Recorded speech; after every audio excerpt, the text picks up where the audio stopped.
Well, good evening, everyone, and welcome to the East Carter County High School gym for the finals of the Ozark Foothills Conference Tournament for 2021. It has been a wild week with the weather the way it's been, but we're playing the championship game of the girls and the varsity boys here tonight. As far as the junior varsity and the third place games, I'm not really sure. They're talking about maybe doing that tomorrow. This game was supposed to be played at the college down at Three Rivers, but their parking lot was still too slick, so we're probably lucky we're even getting it in tonight. I'm Keith Bowman, and you're watching Current River Broadcasting on YouTube, and we're glad you tuned us in for this championship game between the Donettes and the Neelyville Lady Tigers.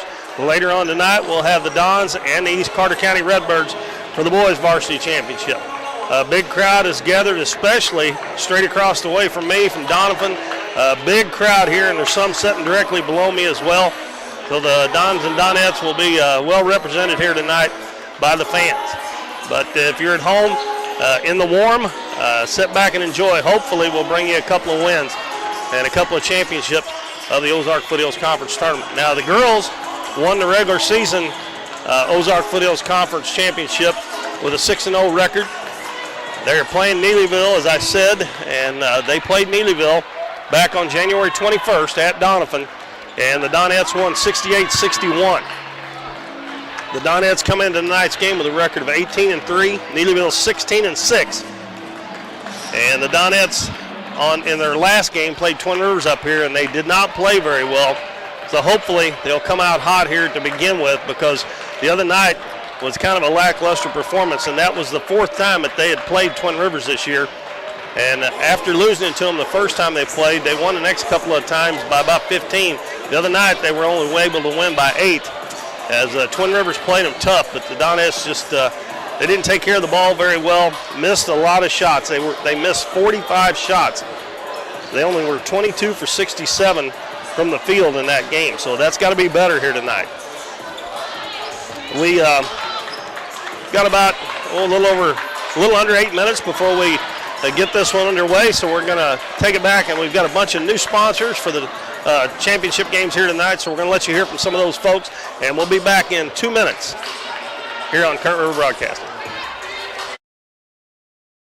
For nearly 60 years, Davis Sawmill in Doniphan is your place to go for selling timber in the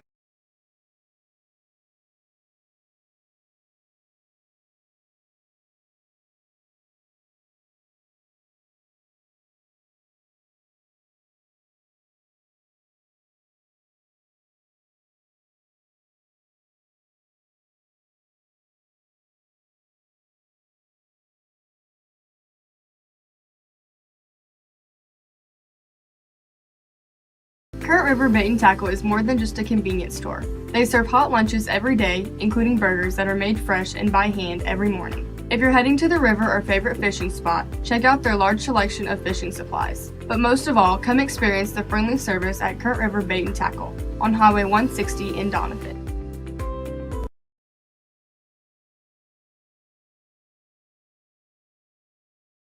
The Kirby Law Firm of Doniphan would like to congratulate the Doniphan Dons and Donettes on a great season. We are proud to see great athleticism, sportsmanship, and work ethic from all of the OFC teams. You make Southeast Missouri proud. The Kirby Law Firm extends our services throughout the area and is known for providing legal services in a professional, experienced setting. Call the Kirby Law Firm at 996-4747 for all of your legal needs. We're for road trips. We're for hitting up Arthur Bryant's for lunch and making it to Lambert's for dinner. We're for drop tops, T-tops, classics, cruisers, steel horses, and real horses. Have you ever hit a deer? Yep, we're for you too. We're for getting stuck in traffic and 6-lane freeways that aren't so free. We're for Missouri license plates. No, medals of pride. Like us, no two roads are alike, but we're all connected. We are Missouri Farm Bureau Insurance, and if you're a Missouri driver, we're for you. I am Doug Green, your Missouri Farm Bureau Insurance Agent, and if you're in Ripley County, I've got you covered. We're back at the East Carter County High School gym in Elsinore for the championship game of the Ozark Foothills Conference Tournament, the girls division, and it's your Doniphan Donettes and the Neelyville Lady Tigers. I mentioned a while ago before we went to break, the Donettes defeated Neelyville on January 21st, 68-61. That Neelyville had defeated the Donettes 18 times in a row before the Donettes broke that string. Hopefully they'll be able to keep it going. Coming in tonight's game, the Donettes are being led in scoring by Sydney Speck at 12 points a game, shooting almost 81% from the free throw line, 55 from 2-point, and about almost 38 from 3-point. Olivia Cruz is averaging 10.4, 75% free throw, and 33% from 3-point line. And Allison Skaggs averaging 10.1 and 6.6 rebounds. Bailey Carson, 8.8 points, and Brooklyn Klepsik, 6.7. Now, both these teams, of course, had to play to get to this championship game. Neelyville had to play twice. In the first round, they beat, they beat Greenville, and then they upset Neelyville, if you want to call it an upset. Neelyville was seeded second, Neelyville third, and they beat Neelyville in the semifinals. Now, the Donettes, there's only 7 teams in the OFC, so the top seed always gets a bye. So they drew a bye, and then they defeated Twin Rivers in the semifinals to get to this championship game.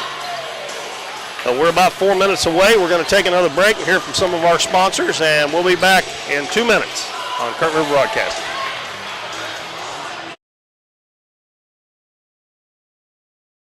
The weather can still be chilly, so why not enjoy something warm and yummy from McAllister's Deli? Enjoy chicken noodle soup filled with pulled chicken, celery, carrots, herbs, and egg noodles. Thinking a sandwich might be nice too? How about a toasted baguette loaded with seared sirloin steak, roasted mushrooms and onions, Swiss cheese, crispy onions, and so much more? It's the best steak and mushroom sandwich around. Finish your meal with a rich Godiva cheesecake. Hurry in to McAllister's Deli for the steak and mushroom sandwich. It's only for a limited time. McAllister's Deli on Shelby Road in Poplar Bluff.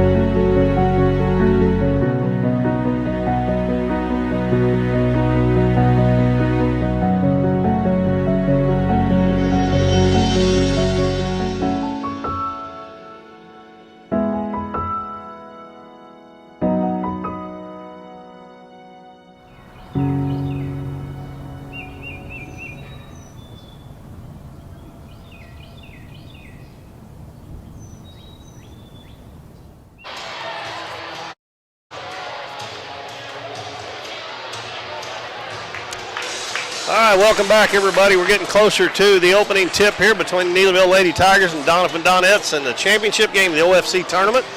And we have a large crowd beginning to gather here for the 2 games here tonight at East Carter. And there's only 3 schools being represented here tonight. Of course, Doniphan has a team in the championship game of both games. The Neelyville and the East Carter County Redbirds will play the Dons in the varsity boys game. And we all know Neelyville has a good following, and the Dons have got an excellent following here tonight. The Dons and Donettes do. A large crowd.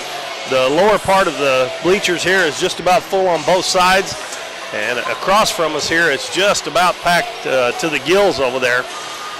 So we expect a good ball game. Actually, we expect 2 really good ball games. The Donettes winners over Neelyville on January 21st by 7.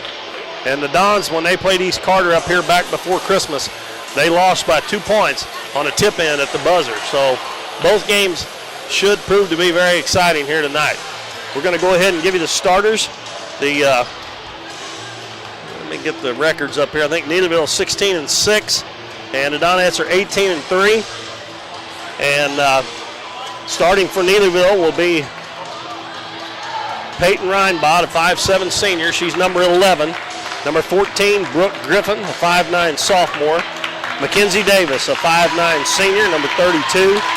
Natalie Akers, a 5'3" senior. And Alexis Haygood, number 41, a 5'5" junior. Natalie Akers is number 35. And I think we're going to have the playing of the national anthem here, so we'll wait on that, and then we'll give you the starters for the Donettes. Of course, the Donettes, the higher seed, will be in their white uniforms, Neelyville in their maroon. Oh, say can you see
over those starters for the Neelyville Lady Tigers, and coached by Becky Hale, been there a long time.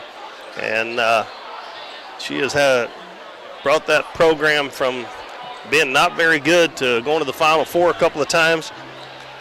And their starters again, number 11, Peyton Reinbach, number 14, Brooke Griffin, number 32, Mackenzie Davis, number 35, Natalie Akers, and number 41, Lexus Haygood. Neelyville, the number 3 seed. And for the Doniphan Donettes, coached by Adam Epps, Sydney Speck, number 5, a 5'5 junior, Timber Turner, a 5'6 junior, number 10, number 12, Bailey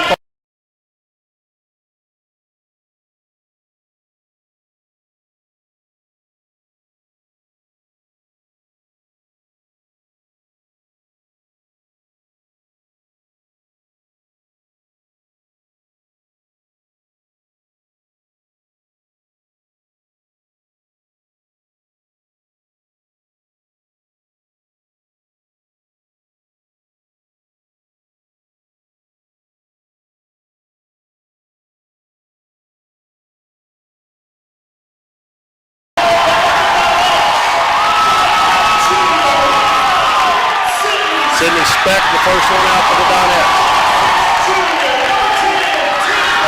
We also want to thank, we'll mention them here in a little bit, first chance we get. They picked up a lot of sponsors for this finals of the OFC tournament, and we'll mention those folks. Make sure you get out and support their businesses for helping get the tournament on here. We were beginning to wonder if we were even going to get to play the thing, much less get it on YouTube for you. So our official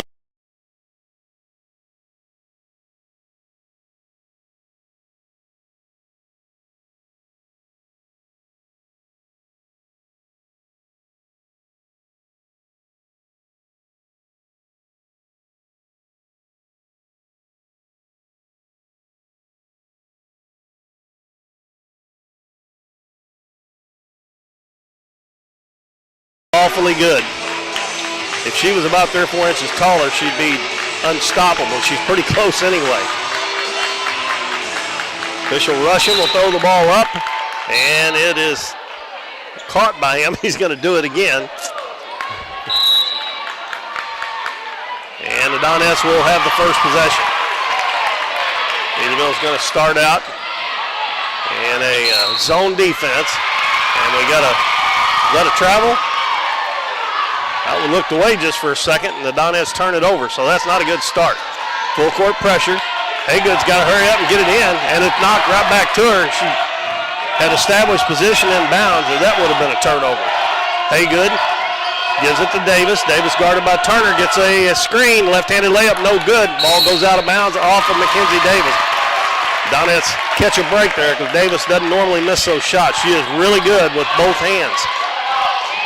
It's a 1-3-1 half-court trap. Haygood on the front of it. Carson goes to the free throw line to Skaggs. In the corner to Speck.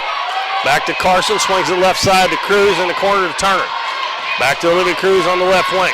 Akers on her. They're backed up into a 3-2 zone. Skaggs puts it on the floor and throws it out of bounds. So Donettes have 2 possessions and 2 turnovers, and that is not the way Coach Epps wanted to start the game. And now Neelyville turns it over. Wow, that's probably not the way Coach Hale wanted to start the game either. But we played almost a minute and only 1 field goal attempt, and now we got a double dribble on Olivia Cruz. They're right in front of the officials, so you know that one had to happen. So the Donettes set up in a 2-2-1, and bounce pass comes to Davis. He gives it back to Haygood, and I think she traveled and got away with it there. Fumbles it into the front court. Bailey Carson on her. Dribbles right side. Gives it to Griffin. Griffin dribbles to the baseline. Cut off by Skaggs. Bounces it into Reinbotter. Sharp block, but there's Davis to pick it up. And she lays it in with the left hand. A bad break of the Donettes. They stripped it out of Reinbot, but it went right to Davis. Free throw line to Skaggs, and she missed, drops it, and picked up by Davis. 4 turnovers and 4 trips. And the Donettes act like they might be a little bit nervous here. I don't know why. Now Sydney Speck gets a steal, and she's going to throw it into the back court, but Neelyville's going to pick it up. Both teams look like they're a little shaky here, but Neelyville does lead 2-0 with 6:10 to go. And we're going to have a blocking foul called on Sydney Speck. That'll be the first foul of the game.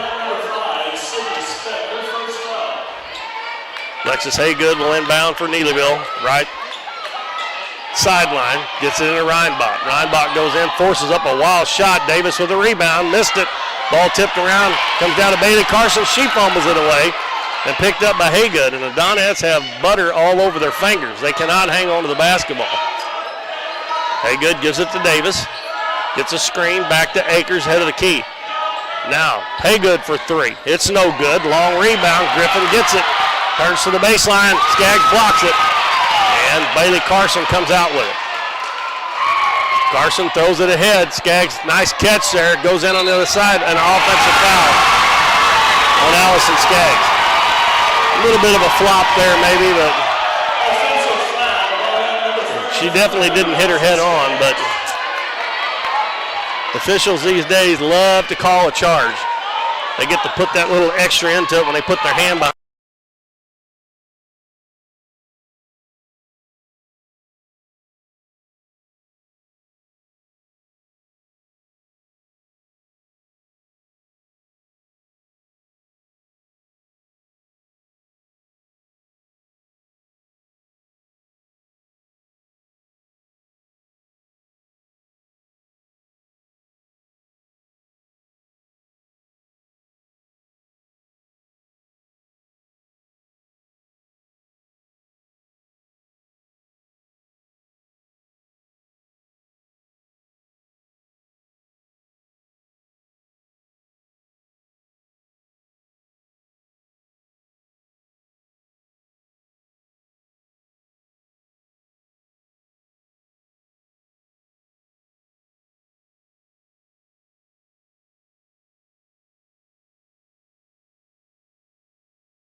Do you have a special occasion coming up?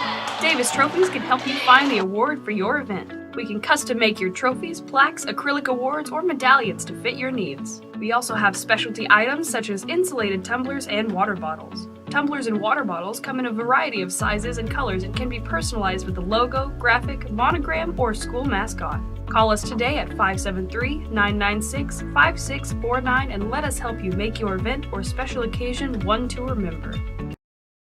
Donettes lead 7-2 with 2:54 to go in the first quarter. This championship game of the Ozark Foothills Conference Tournament here at East Carter High School. And the Donettes have have made Reinbott and Davis take some tough shots other than that one layup, and they were lucky they got that. The ball just fell into Davis's hands, and she was wide open on the left side.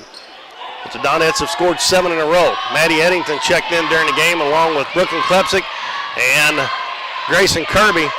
Klepsik open for a second in the lane to Turner. The ball tipped back to Klepsik. The Donettes without really a post presence in there right now, playing basically with 5 guards. Klepsik drops it back.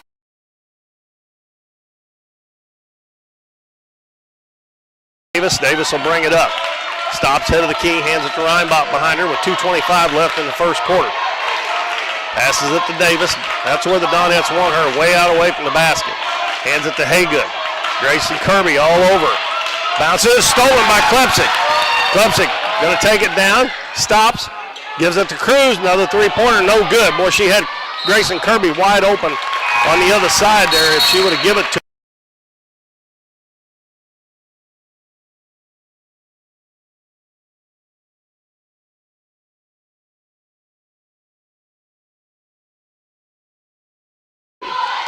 out to Cruz, fakes the three-pointer, back to Klepsik in the corner. Back to the wing, now over to Kirby. Kirby dribbles into the paint, free throw line, jumper, good. Grayson Kirby with 2, and it's 9-2 Donettes. And Reinbott almost had it stolen. There's Eddington come off her man. Now Griffin dribbles into the paint, her layup no good. And a rebound by Turner, gives it to Kirby, passes it up the floor. Klepsik, you want to put it up and in, to about 4 feet. Brooklyn Klepsik scores. And Neelyville calls the timeout. Donettes on a 11-0 run after Neelyville scored the first bucket. 1:37 to go first quarter. We'll take another 30-second break, and we'll be back here on Kurt River Broadcasting.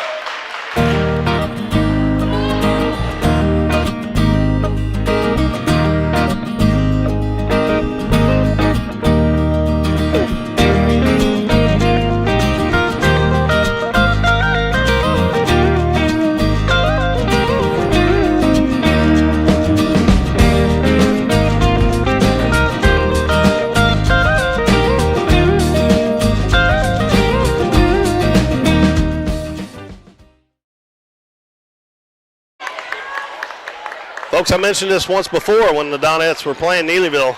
Coach Epps will go 3 or 4 deep into that bench. He keeps fresh girls out there. And Neelyville basically plays with the 5 on the floor. They did bring Ella Aker in, but he will try to wear them down, and the Donettes do that pretty often, the team. Davis picks it up in the backcourt, throws it in the front court to Griffin. It's Aker going down the middle, left-handed layup, no good. Griffin with a rebound and gets it up and in. So after the timeout, Neelyville gets a bucket to make it 11-4. Kirby crossover dribble in the corner at Eddington. Eddington throws it in the middle, intercepted by Aker. Brings it into the front court, dribbles to the left wing, picks it up, backdoor pass, Davis open, and she scores from about 10 feet. Timber Turner turned her back on her there, and you cannot do that. You got to keep your eye on the ball and your man. Kirby will bring it up, gives it to Olivia Cruz. Standing on that Redbird in the center of East Carter gym here. Puts it on the floor, dribbles down, gives it to Brooklyn Klepsik. Right back to Cruz. Free throw line to Turner, and it goes right through her hands. And the ball's going to be picked up by Neelyville. Here comes Reinbott. Reinbott bounces it to Aker. Long jumper up, man, no good. And Eddington with the rebound. Got to get some help there. She's tied up, gives it to Cruz. And Aker comes in and knocks it away. Donettes still got a little bit of fumbleitis, I tell you. Bailey Carson comes in for Olivia Cruz, and Kendra Moore comes in for Maddie Eddington. So Coach Epps continues to run them in and out, trying to wear Neelyville down. Neelyville trying to press. Donettes have done a pretty good job. Their turnovers have all been in the front court. Free throw line to Turner. Right side Klepsik gets around her man's going to put up the jumper. It's good from about 6 feet. And Brooklyn's got 4 points, and it's 13-6. 9 seconds to go. Akers gives it up to Davis. Davis guarded by Turner. Weaving in and out of traffic, puts it up in the free throw line, no good. Carson with a rebound, and that's going to be the end of the first quarter. And the Donettes will hold a 13-6 lead over Neelyville in the championship game of the Ozark Foothills Conference Tournament. We'll take a 1-minute break and be back with more Donettes basketball on Kurt River Broadcasting.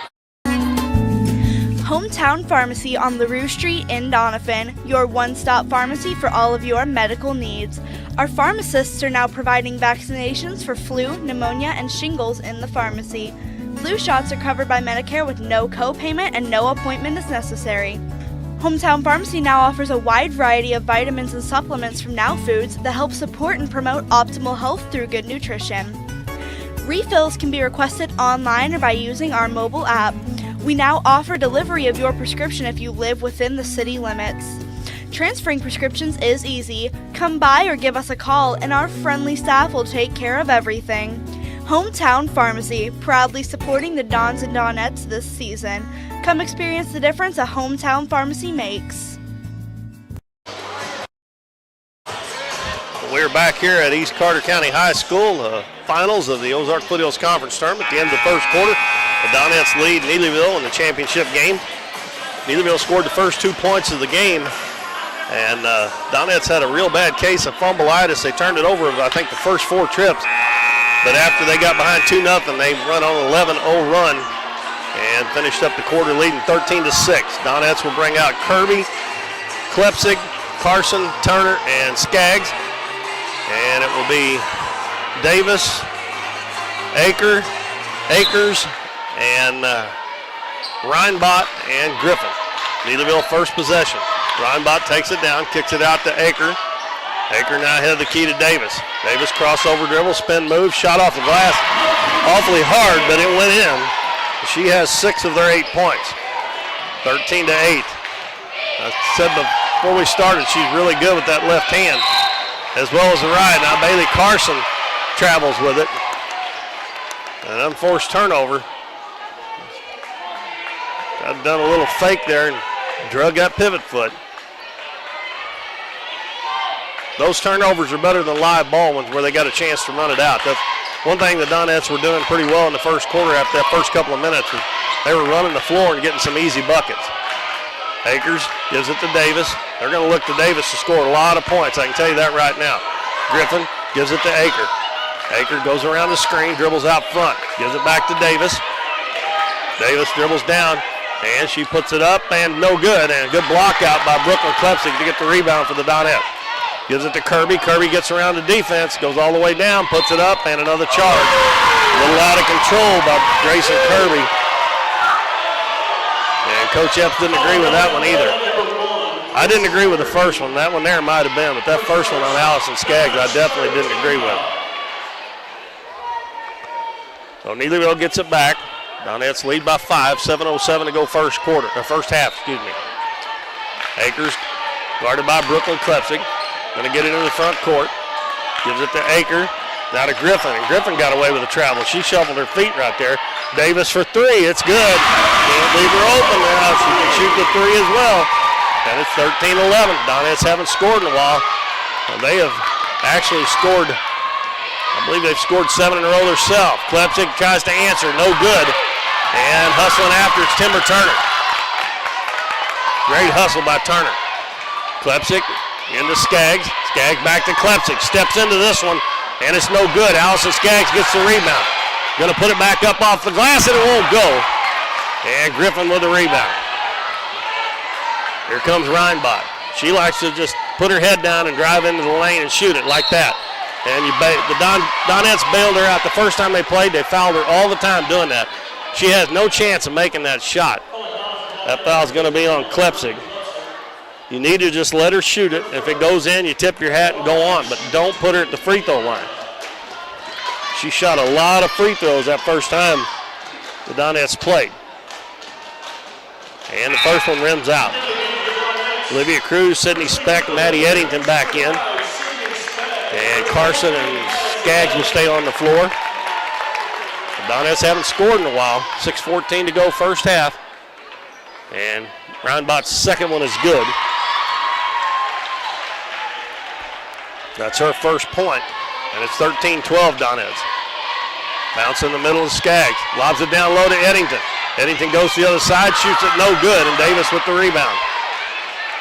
Pass up to Reinbott. She'll take it to the hole, I guarantee. Well, she surprised me. Bounces back to Davis. Davis in the corner, Griffin. Griffin dribbles baseline, gets around. Skaggs missed it, And that should have been a foul there. Bailey Carson's getting hammered down there, and they're finally going to call one. She got hit on the rebound. That foul on Ella Aker, her first. And that is only the second team foul on Neelyville. Donettes could use a bucket here. Boy, they had a good shot there that last time, but Eddington couldn't get the shot to go. Neelyville extending that zone out. Eddington in the corner, hits Cruz in the lane. Ball knocked away, but it's picked up by Speck. She'll hand it back to Cruz, and they'll reset the offense. Cruz dribbles to the left lane, gives it to Allison Skaggs. Back to Cruz. She dribbles and cut off by Aker. Free throw line to Skaggs. And Skaggs got away with a walk. Out to Carson for three. It's way off. And Neelyville's got a man back, but they didn't see her. And Akers is taken off to the other end. And a nice drive there by Aker, but it's no good. But Griffin gets the rebound and puts it in and gives Neelyville the lead back. So Donettes need to get back to running the ball down the floor, but they got to get a rebound to do that. And Speck drives in, and they bail her out on a wild shot, just like they did, the Donettes did Rheinbach at the other end. That foul's on Griffin. Grayson Kirby and Timber Turner getting ready to check back in for the Donettes. First free throws for the Donettes, and it's Sydney Speck at the line. Sydney had not scored. First free throw is good.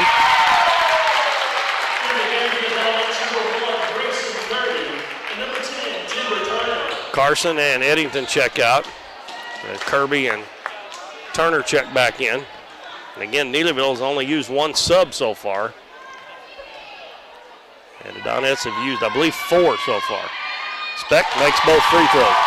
Puts the Donettes back up 15-14. 4:55 left first half. Aker throws it in the front court to Griffin. Griffin dribbles left wing, picks it up. Davis gets good position inside, puts it up, it won't go. Ball tipped around, picked up by Allison Skaggs. Skaggs needs to pass it. She got Speck up ahead. Speck's going to take it in, and they're going to give her 2 shots. Nice job there by Sydney Speck. As soon as she got bumped by Aker, she threw the ball up, and he's going to give her 2 shots. That's the second foul on Ella Aker, and Speck will go right back to the free throw line. Allison Skaggs can handle that ball a little bit, but sometimes she worries me if she gets ahead of the defense, them coming up behind her. And Speck is 3 for 3. Alexis Haygood comes back in for Aker. So Coach Hale has used 6 players, and the Donettes have used 9. In the long run, I think that'll pay off for the Donettes. Beck missed that one. It's a 2-point lead. Davis gets the rebound, dribbles one time, and the ball's going to be taken away by Olivia Cruz. Hands it to Turner. Turner out in the corner to Speck. Speck dribbles into the paint, puts a shot up, no good. Turner with the offensive rebound. Throws it back out to Speck. Head of the key, Kirby. She's open for 3. No good. And Allison Skaggs tips it out. And again, Akers taken off to the other end. And they have not seen her yet, and it's a good thing because the Donettes are not getting back. Davis dribbles into the paint, turnaround jumper off the glass, no good. The ball comes out, and it goes over Skaggs. Griffin got it, and she blocked the shot, and she saves it before it goes out of bounds. Saves it into Kirby. Kirby reverses her dribble into the front court, and almost travels. Speck, 3-pointer, hits the side of the backboard. Looked like she was too far down on the baseline there, and Speck's going to pick up the foul in the back court. Coach Hale gives that little sarcastic clap like she don't think they've been calling any fouls. They call more on, who'd they call that? What'd they call there? They called that on, I think, they're going to have a technical foul on Coach Hale. I was wrong. They called that foul on Peyton Reinbach for pushing off going up the floor. And then that was the reason Coach Hale went over there with that. That's the reason she had that sarcastic clap I was talking about, I guess. I thought they called her on Sydney Speck. Now, Coach Hale basically has to set down the rest of the game. I'm sure she won't because that's usually what she does. Olivia Cruz makes the free throw. The Donettes will get the ball as well. Olivia's got 4 points. One more to go with 3:45 to go in the first half. It's good, and it's 18-14 Donettes.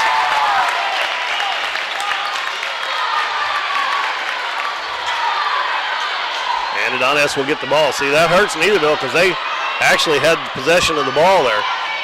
But Reinbach, she does that. Pass down low. Carson has to come to it. Back to Cruz, head of the key. Going to dribble into the paint. Drops it off to Carson. Lays it up and in. Beautiful play by Olivia Cruz. Going the other way is Reinbach. She dribbled it on the out of bounds. Oh, my goodness. Sure looked like it. Akers dribbles the right side, and we're going to have the second foul on Speck now. And that will be 5 team fouls on the Donettes. Neelyville has 6 with that technical foul on Coach Hale. That was the 6th team foul.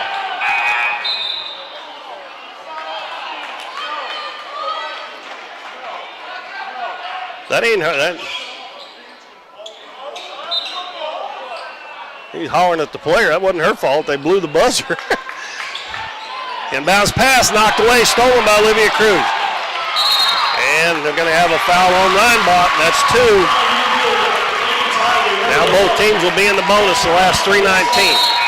Now we have number 12, Elaney Dobbins, a 5'5" freshman coming in for Haygood. Coach Hale is going to leave Reinbach, one of her seniors, in there with 2 fouls. And it is, I'm sorry, that's team foul number 7. So it'll be a 1-and-1 for Olivia Cruz. That was team foul number 7. Donettes have 5. Keep looking at the wrong side over there. 1-and-1 for Olivia. Free throws good. You got 6 points.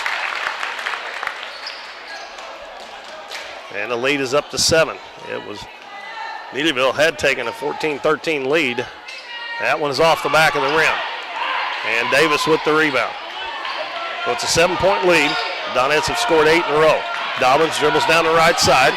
Comes back out front. Hounded by Grayson Kirby. Picks up her dribble. Backdoor pass is tipped. And it's going to be intercepted. That was Olivia Cruz. Got a hand on it again. Picked up by Klepsik. Cruz dribbles in out in the corner. Klepsik decided not to. Out front to Kirby. Now to Cruz. Fakes the three-pointer. Cross court to Klepsik. Bounces down low to Carson. Dribbles on the baseline and tries to pass underneath to Timber Turner. It was kicked. Allison Skaggs coming back in with 2:47 to go. And she will replace Brooklyn Klepsik. This may be one where they lob that ball into Allison right underneath the basket. They do. She gets it.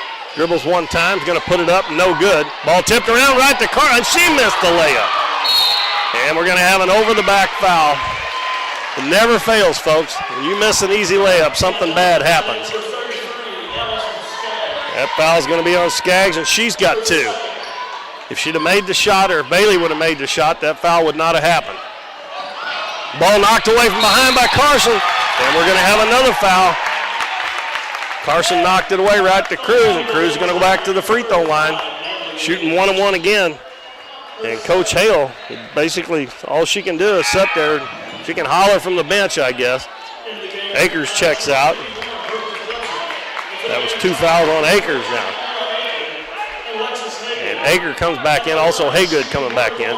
Skaggs goes to the bench with 2 fouls, and Brooklyn Klepsik comes back in. 1-and-1 for Cruz. And the shot rims out. 2.5 minutes left first half. 21-14 Donettes. Haygood in the corner to Griffin. She does that little jump there every time, and that's a walk, but they're not calling it. Aker into the paint. Throws it up off the glass too hard. And a good rebound by Bailey Carson. Kind of lets the traffic clear. Gives it to Kirby. Kirby dribbles into the paint. Out to Cruz. Fakes the 3. Now she dribbles into the paint. Out to Klepsik. Bobbled it for a second. Bounced down low, and it's going to be stolen. Didn't have enough zip on it. Davis got a hand on it. Reinbach picks it up. Here she comes. And again, Carson comes up from behind her and knocks it away. But she can't control it before it goes out of bounds. Donettes with a 7-point lead with 1:57 left first half. Inbounds pass comes to Davis. Long jumper up, and they're going to say it's a 2. And the Donettes kind of went to sleep on her. She just caught it and fired it up. And you have to guard her wherever she is on the floor. Matter of fact, I'm not too sure they don't need to double team her. Pass in the corner to Carson. Back to Cruz. Cruz lobs in the middle, too high. Intercepted. Here comes Davis. And she picked it up just in time. I think she switched pivot feet right there again. They are missing a bunch of walks. Davis to dribble her. Peyton Reinbach dribbles it off her foot out of bounds. And we've had several turnovers on both teams here in the first half. Down to 1:24 to go. Akers going to pick up her 3rd foul if she keeps riding them out front like she's been doing. Pass to Turner. Backdoor pass. Kirby lays it in. Good pass by Turner. And a nice play there by Kirby to cut to the basket without the basketball. 1:09 to go. 23-16 Donettes. We'll take a 30-second break. We'll be back. At Mathis Timber, our goal is to provide our landowners with the greatest possible financial return on their timber lands, while not damaging young timber or leaving your property in a mess. We have served Ripley County and the surrounding areas since 1939. We will buy your timber on lump sum total or percentage. We have several references upon request. Contact Craig Mathis at 573-429-0996 and see how Mathis Timber can assist you with all your timber harvesting needs. Welcome back to the Ozark Foothills Conference Tournament Championship Night. The Donettes with a 23-16 lead over Neelyville with 1:09 left first half. Neelyville will bring it in against full court pressure. Ball comes into Aker, picks up her dribble, goes cross court to Reinbach.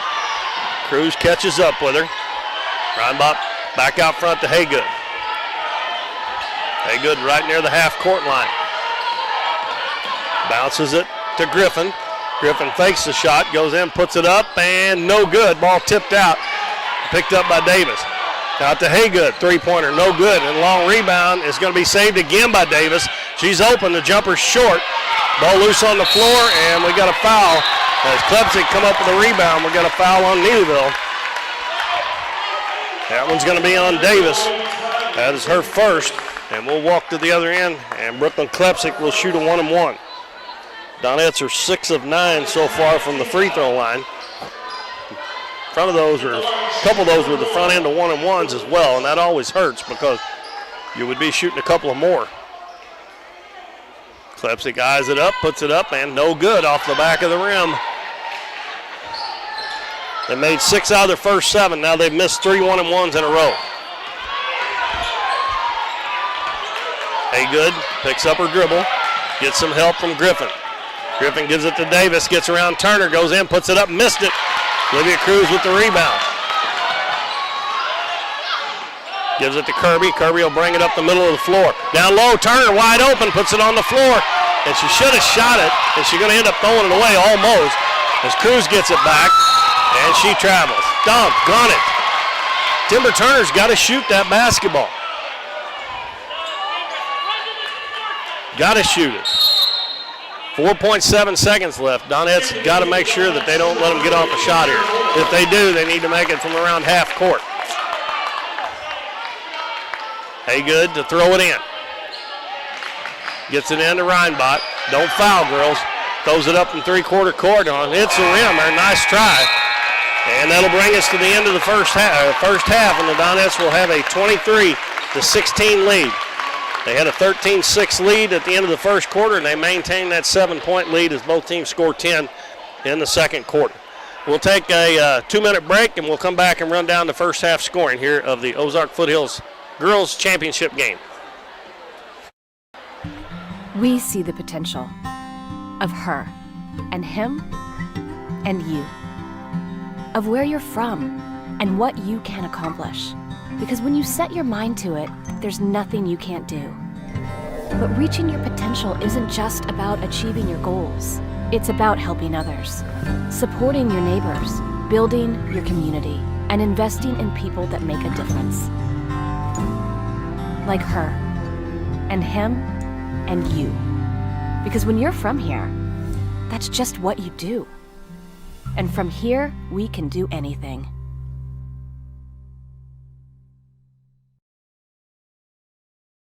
Kirby Sawmill has been serving Ripley County and the surrounding area for nearly 50 years. If you have land with timber that you'd like to sell, contact Robert and Christy, and they'll work with you to get the most out of your land. They will pay you a lump sum fee or on percentage if Here you at like. People's Community Bank, we still believe in banking with a personal touch. Our mission is to provide excellent products, value, and service for our customers, but we take it one step further. We also make it our mission to make our customers feel like a part of our banking family. When you choose People's Community Bank, you choose a bank that cares. We are 16 branches strong. Visit one of our local branches in Doniphan, Naylor, and Poplar Bluff. FDIC insured and equal housing lender. Kirby Sawmill has been serving Ripley County and the surrounding area for nearly 50 years. If you have land with timber that you'd like to sell, contact Robert and Christy, and they'll work with you to get the most out of your land. They will pay you a lump sum fee or on percentage if you'd like.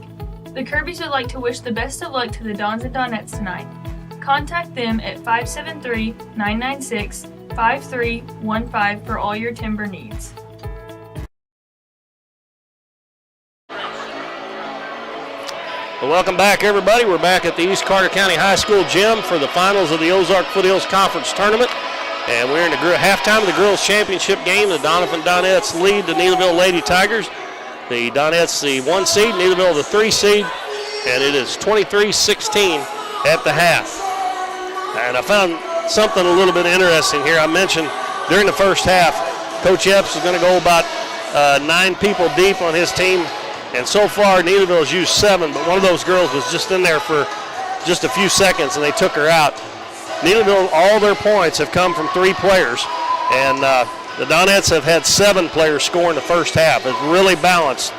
The leading scorer for the Donettes only has 6 points. On the other hand, Mackenzie Davis has 11 of the 16th for Neelyville. So if they can just slow her down a little bit, they've done a great job on Peyton Reinbach. She only has 1. And the other 4 belong to Brooke Griffin, and they were 1 of 2 from the free throw line. And they have, Reinbach has 2 fouls, and so does Ella Aker. For the Donettes, 6 of 10 from the free throw line. They started out, made 6 of their first 7, and I was wrong on that. The last 2 were the front end of 1-and-1s. So those are always tough if you miss those, because there's a couple more you're going to get to shoot if you make those, but they shot 6 of 10 after starting 6 of 7. Now for the Donettes, I said have 7 players score. Olivia Cruz has 6. She made the only 3-pointer in the first half for the Donettes and also made 3 free throws. Timber Turner has 4 points. Brooklyn Klepsik has 4. And 3 points for Sydney Speck, all from the free throw line. Bailey Carson, Allison Skaggs, and Grayson Kirby all with 2 apiece. And the Donettes have Allison Skaggs and Sydney Speck with 2 fouls. So it was 13-6 at the end of the first quarter, 23-16 here at halftime. Both teams got 10 points in that second quarter. And we've got the East Carter Redbirds, the number 1 seed, and the Doniphan Dons, the number 2 seed, coming up after this in the boys' championship game of the 2021 Ozark Foothills Conference Tournament.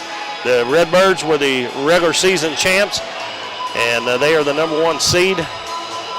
As the girls, the Donettes were the number 1 seed and the regular season champs on the girls' side. We'll take another 2-minute break, and we'll be back with more on Current River Broadcasting.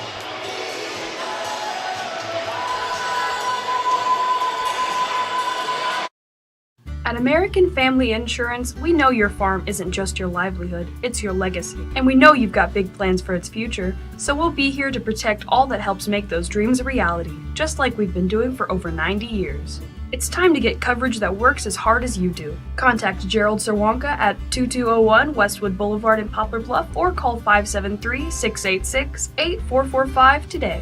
American Family Mutual Insurance Company, SI, and its operating company, 6000 American Parkway, Madison, Wisconsin. Mikasa is your family-owned authentic Mexican restaurant in downtown Doniphan. They offer a variety of dining options, everything from dining in, curbside pickup, a fiesta room for parties and meetings, and outdoor seating. Family meals start at $18.99 and they'll even cater your next event for you as little as $5 per person. Find them online or give them a call for more information and place your takeout order. Everyone at Mikasa would like to wish the best of luck to the Dons and Donettes tonight. Mikasa, your home for good food and good times in Doniphan.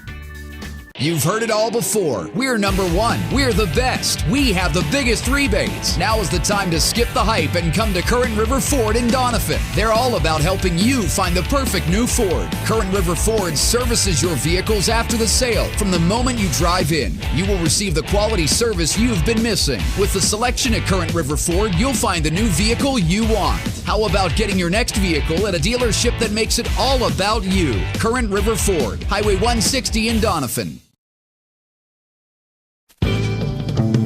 Davis True Value is proud to sponsor the Dons and Donettes for another exciting ball season. Just like the Dons and Donettes, Davis True Value knows hard work wins the game.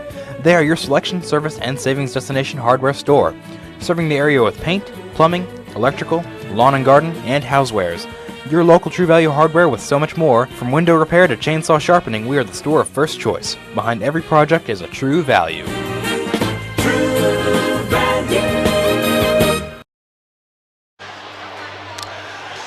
Welcome back, everybody. I mentioned before the game that we've got some new sponsors for the tournament here tonight, and I want to go over those. First of all, I want to list our sponsors that have been with us all season.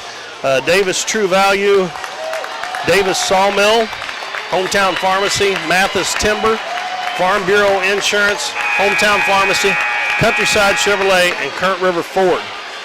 Those folks have been with us all year long, and the new ones that we picked up for the tournament, Current River Bait and Tackle, Davis Trophies, Kirby Law Firm, Kirby Sawmill, Gerald and Marty Zerwanka with American Family Insurance, McAllister's Deli, Mikasa Mexican Restaurant, Ben Craig with Poplar Bluff Realty, People's Community Bank, and Southern Bank all jumped on board here for the tournament. And we appreciate all those folks doing that, helping Current River Broadcasting out with some of our expenses. And you need to get out and let these folks know that you appreciate their sponsorship of getting the Dons and Donettes on.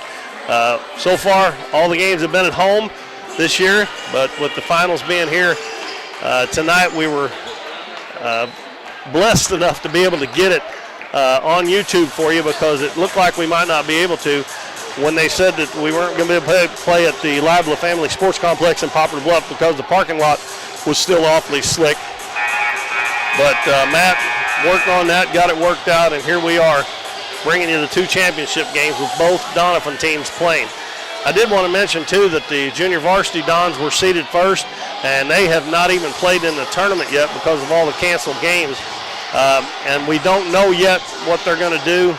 They're even talking about maybe even canceling the junior varsity portion of the tournament because they've still got one first-round game that hadn't been played. It was supposed to have been played back on Tuesday night.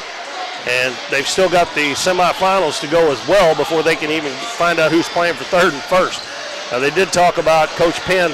I talked to him before the game. They talked about playing the third-place games here tomorrow, the girls' third-place game and the varsity boys' third-place game, but he hadn't found out for sure whether they were going to do that or not. So that's how the tournament's gone. It's really been kind of a messed-up week with the ice and stuff. And we've got two more regular season games for you next week. And Tuesday night, the boys, I believe it's last game before their district tournament starts. Class 1, 2, and 3 will be start next Saturday, and then the 4, 5, and 6 will start the following Saturday or the following Monday after that Saturday. So that's kind of a tough deal because when they made the schedule out, the Dons didn't know that and Donettes they were going to be in Class 4. So it was kind of a messed up deal, but I guess you have to live with whatever comes out of that. And we're ready to start the second half. Donettes up 23-16. And Donettes have the first possession. Cruz gives it the corner. Now down low, Skaggs. Gives it in the corner, Speck steps into a three-pointer. It's no good. And Akers gets the rebound. It's Reinbott, Akers, Griffin, Haygood, and Davis. And Davis is being guarded by Timber Turner. Timber's had her the whole time when she's in the game. Haygood dribbles back out front. Dribbles back, gets a screen now. Gives it in the corner to Griffin. Griffin hands it to Davis. Going to dribble into the paint. A little bit of a push off there. Put it up short. And the ball was rebounded, and Allison Skaggs got pushed out of there. And Reinbott gets it back, and her shot blocked. Gets it right back, missed it again. And Olivia Cruz comes out of there with it Got Sydney Speck open up the floor, and she's going to have a wide open layup, and she lays it in. Neelyville.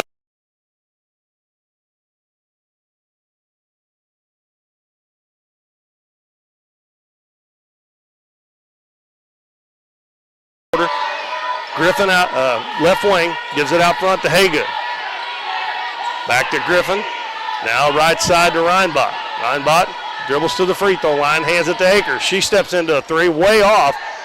And Davis gets the offensive rebound. She's going to put it up on the side, and it's good.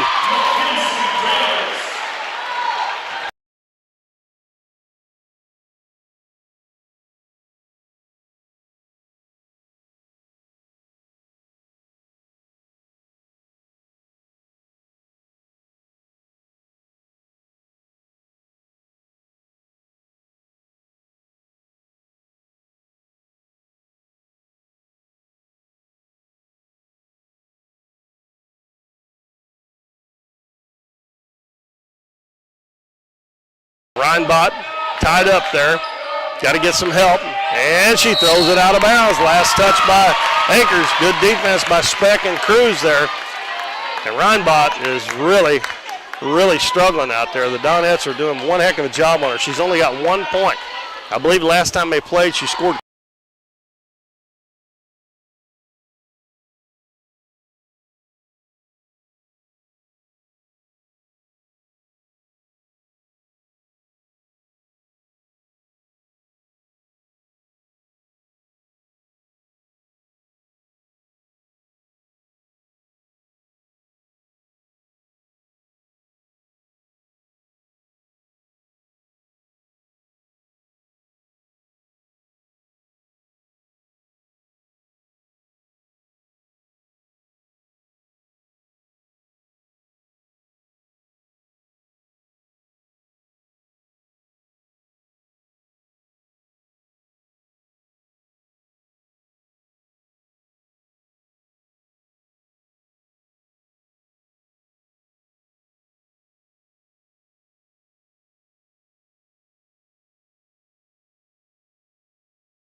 Good. Haygood with her first two, and it's back to a 5-point lead. The Donettes have had a chance and hadn't been able to extend that lead. Now it's back down to 5 again. Back, and they throw it away again. That's too close to throw that pass that hard. Skaggs is getting pushed way out away from the lane, and that's where she needs to catch the ball anyways, in the lane. Grayson Kirby, Brooklyn Klepsik come in. Carson and Speck check out. Neelyville got a chance to cut into that 5-point lead. Griffin gets the pass. Stops deep on the right wing. Gets it to Davis. Davis dribbles baseline. Cut off, back out to Griffin. Griffin head of the key to Reinbach. Reinbach double teamed over to Akers, three-pointer, no good. And they get the offensive rebound again. They're actually killing the Donettes on the boards. The Donettes are lucky they've still got a lead. And when you shoot three-pointers, there's long rebounds, but the guards have got to be able to get those long rebounds. And Griffin's going to have an offense. They're going to call a travel. Pretty close to an offensive foul. Maddie Eddington back in for Skaggs. Well, Neelyville misses an opportunity to cut into the lead. Almost halfway through the third quarter. This is the championship game of the Ozark Foothills Conference Tournament. Olivia Cruz into the lane, kicks it out. Klepsik steps into a three off the back of the rim. Griffin with a rebound for Neelyville. He's double teamed in the corner, gets it to Peyton Reinbach. Donette's got to get back now. Akers, and Turner turns her head, and Akers lays it in. Coach Epps was wanting an illegal screen on Davis, and it probably was, but Turner's got to turn around and see the ball. That's the second or third time that's happened. She's doing a good job on Davis. Akers knocks it away from Kirby. Kirby gets it back, and she travels. And Neelyville just about to get back in the ball game, folks. Donettes keep turning it over, and Coach Epps is going to call a timeout with 3:38 to go. That 7-point lead has shrunk to 3, and We'll take a 30-second timeout. Be back after this message.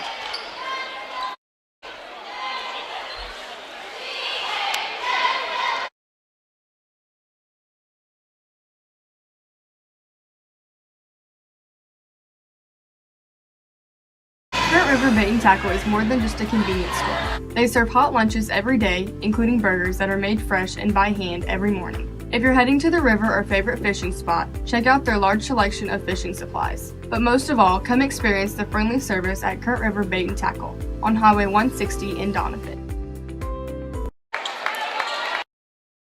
Neelyville's cut the Donettes lead to 3, and they've got the basketball.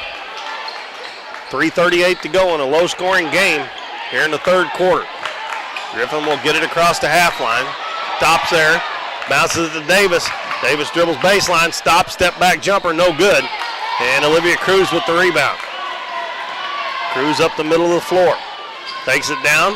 Sidesteps the defender. Puts it up. No good in the block. And Cruz will go to the free throw line. I've been thinking they need to take the ball to the hole.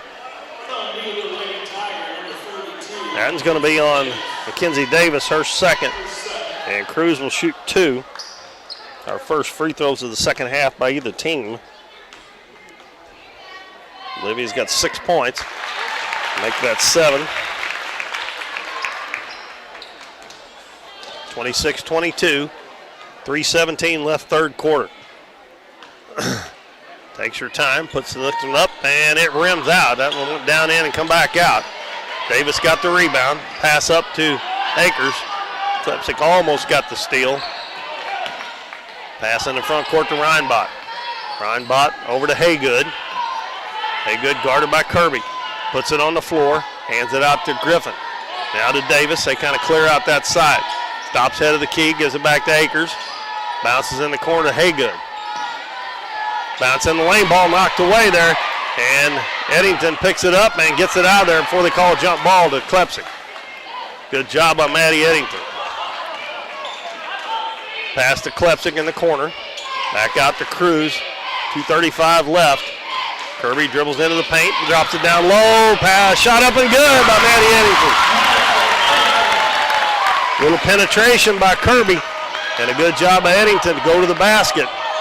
28-22. Haygood fakes the 3. Passes it to Akers. Akers dribbles one time, gives it to Davis. And we're going to have a reach-in foul, I think, on maybe Eddington.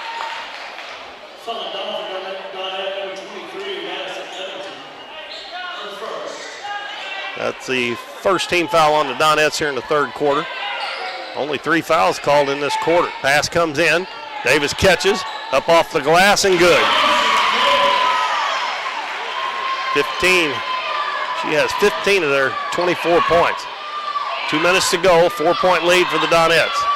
Kirby in the corner. Klepsick going to shoot another 3. It's no good.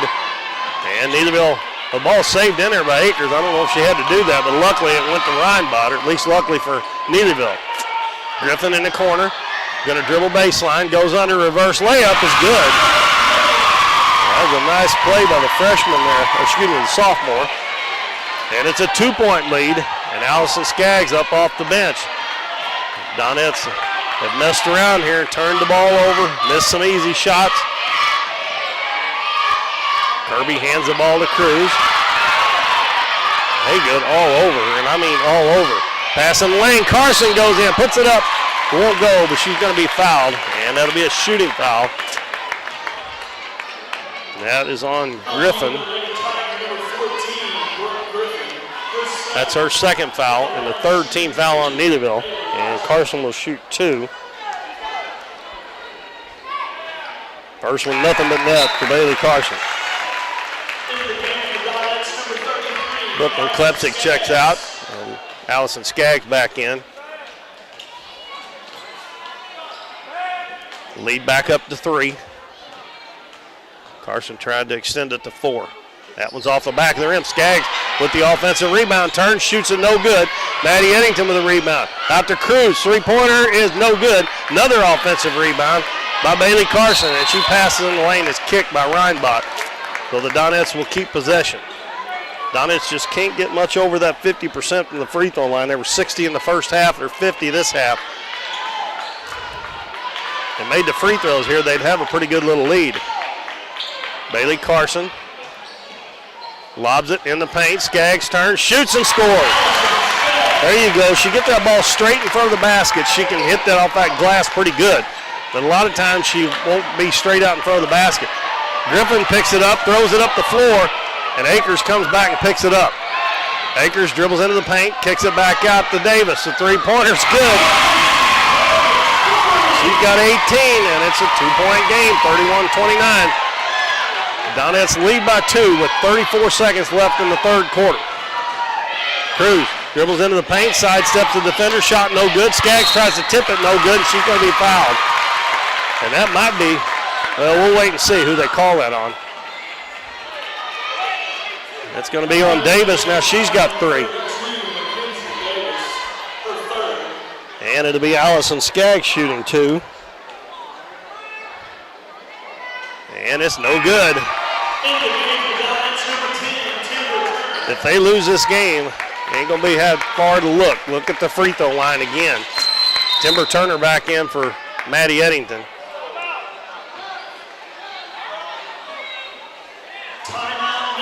And we got a timeout by Neelyville with 26.7 to go in the third. Donettes lead 31-29. We'll keep it here. They're probably already halfway through the timeout. So let's see, this quarter, 23, the Donettes have scored 8 points and Neelyville has got 13. So they have clawed back in within 2. Donettes will have the ball. And hopefully they'll either get a bucket or take the last shot for the end of the quarter and keep the lead here, because Mackenzie Davis is lighting them up. I mean, she has 18 of their 29 points. And they still, well, they've had 5 people score because Akers and Haygood have hit a bucket this quarter. But Peyton Reinbach still at 1 point. And they've done a good job on her, but the Donettes ought to have a bigger lead. Allison Skaggs will be shooting one more free throw.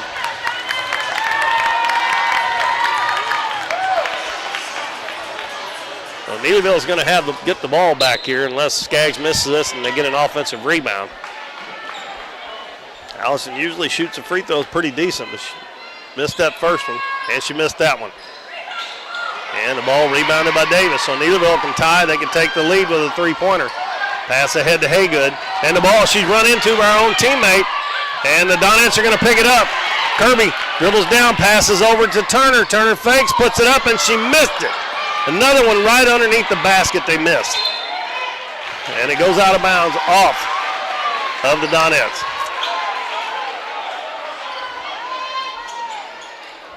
Wow, you got to make those shots, folks. The last few games, the Donettes have missed and missed and missed a lot of easy shots.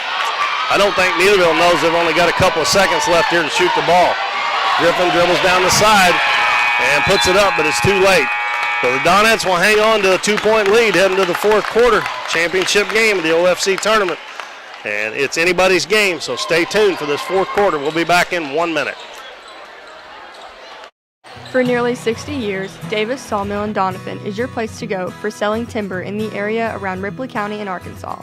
If you have cut logs or standing timber to sell, William, Debbie, and their sons will work with you to make sure you get a fair price. If you need something hauled, they also have Little Black Trucking with flatbeds for hire.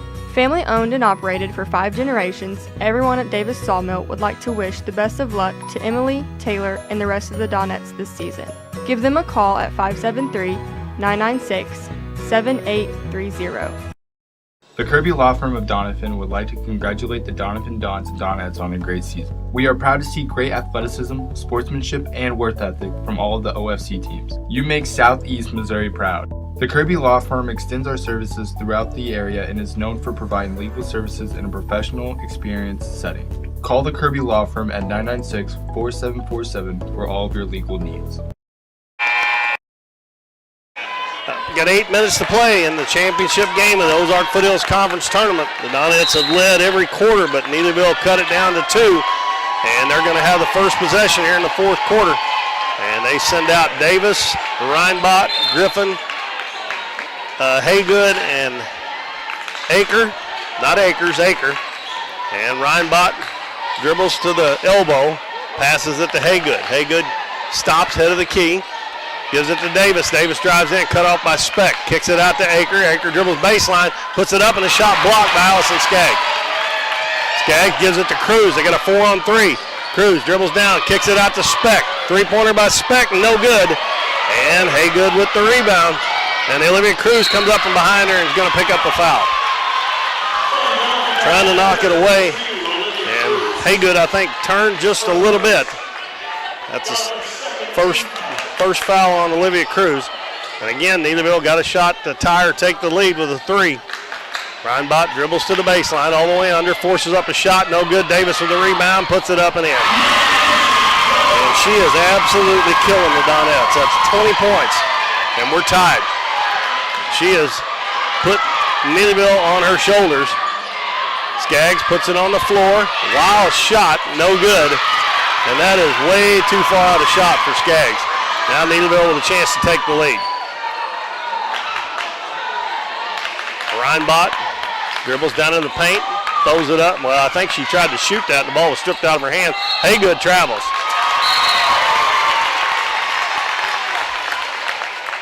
The Donettes have only scored 8 points in this half. Neelyville has scored 15. And Akers comes back in and replaces Haygood. Donettes have the starters out there. Carson, Cruz, Speck, Skaggs, and Turner. Cruz dribbles over right side, almost lost it, gives it to Skaggs, head of the key. Now to Sydney Speck. Speck dribbles baseline, dribbles it off her foot, and they're going to have a tie ball, and it'll belong to the Donettes this time. Grayson Kirby coming back in, comes in for Skaggs.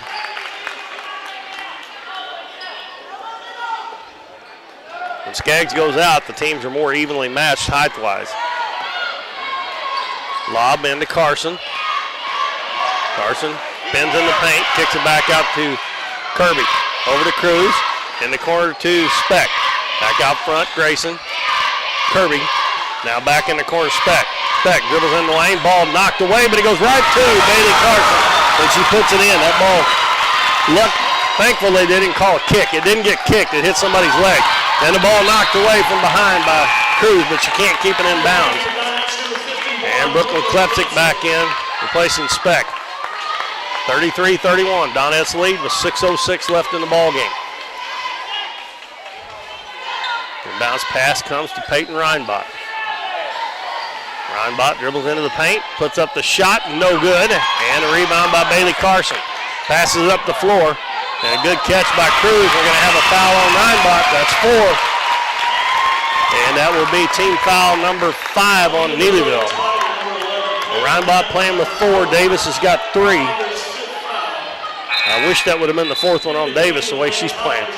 And Reinbach's going to go to the bench, and Haygood will come back in. But right now, unless it's a layup, Davis is the one she's been the main one the whole time you got to worry about, but really for sure now she's the main scorer on the floor. Throw into the lane, Carson kicks it back out. Klepsik steps into a 3, no good. Kimber Turner with an offensive rebound. Gives it to Kirby. Kirby hands it behind her to Olivia Cruz. Cruz going to dribble back out front. Akers got her hands all over. It's supposed to be a hand check, but they don't call that anymore very often. Turner gives it to Kirby, cross court. Lob down low. Carson with a nice catch. She lays it in. Good pass from Brooklyn Klepsik. Perfect. And the lead back to 4. Akers dribbles up the side. The ball knocked away. And it's going to be picked up by Akers. Hits Davis, and she puts it in and fouled.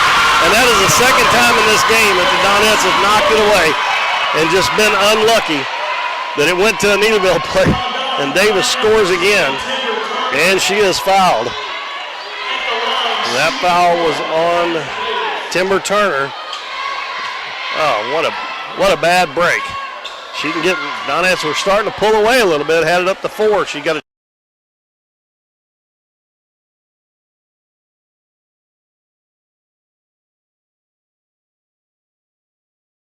rebounded and almost throwed it away, but Kirby does get a hold of it. And the Donettes will set it up with 5 minutes to go in the championship game and a foul on Aker out front. And she's been doing that the whole stinking game. should have more than 3 fouls.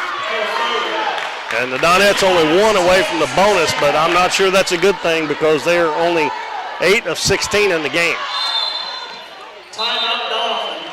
And Coach Epps calls a timeout with 4:56 to go. The Donettes on top, 35-33 in the championship game of the OFC tournament right here on Current River Broadcasting. We'll take a 1-minute break and we'll be back after these messages.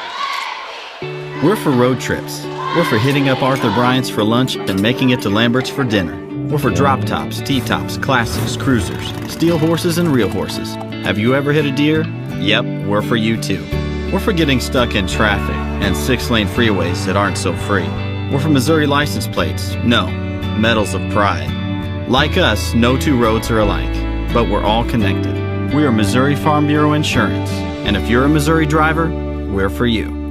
I am Doug Green, your Missouri Farm Bureau Insurance Agent, and if you're in Ripley County, I've got you. The weather can still be chilly, so why not enjoy something warm and yummy from McAllister's Deli? Enjoy chicken noodle soup filled with pulled chicken, celery, carrots, herbs, and egg noodles. Thinking a sandwich might be nice too? How about a toasted baguette loaded with seared sirloin steak, roasted mushrooms and onions, Swiss cheese, crispy onions, and so much more? It's the best steak and mushroom sandwich around. Finish your meal with a rich Godiva cheesecake. Hurry in to McAllister's Deli for the steak and mushroom sandwich. It's only for a limited time. McAllister's Deli on Shelby Road in Poplar Bluff.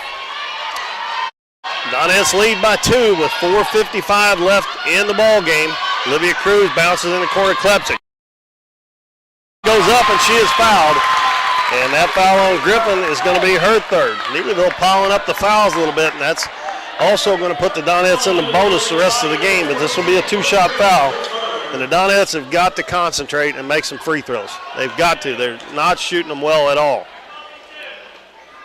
Klepsik, first one's good. That puts them a little over 50% now. And Klepsik's got 5 points in the game. Lead up to 3. 4:48 left in the game. Takes her time, puts it in the air, and it's good. Sometimes I think.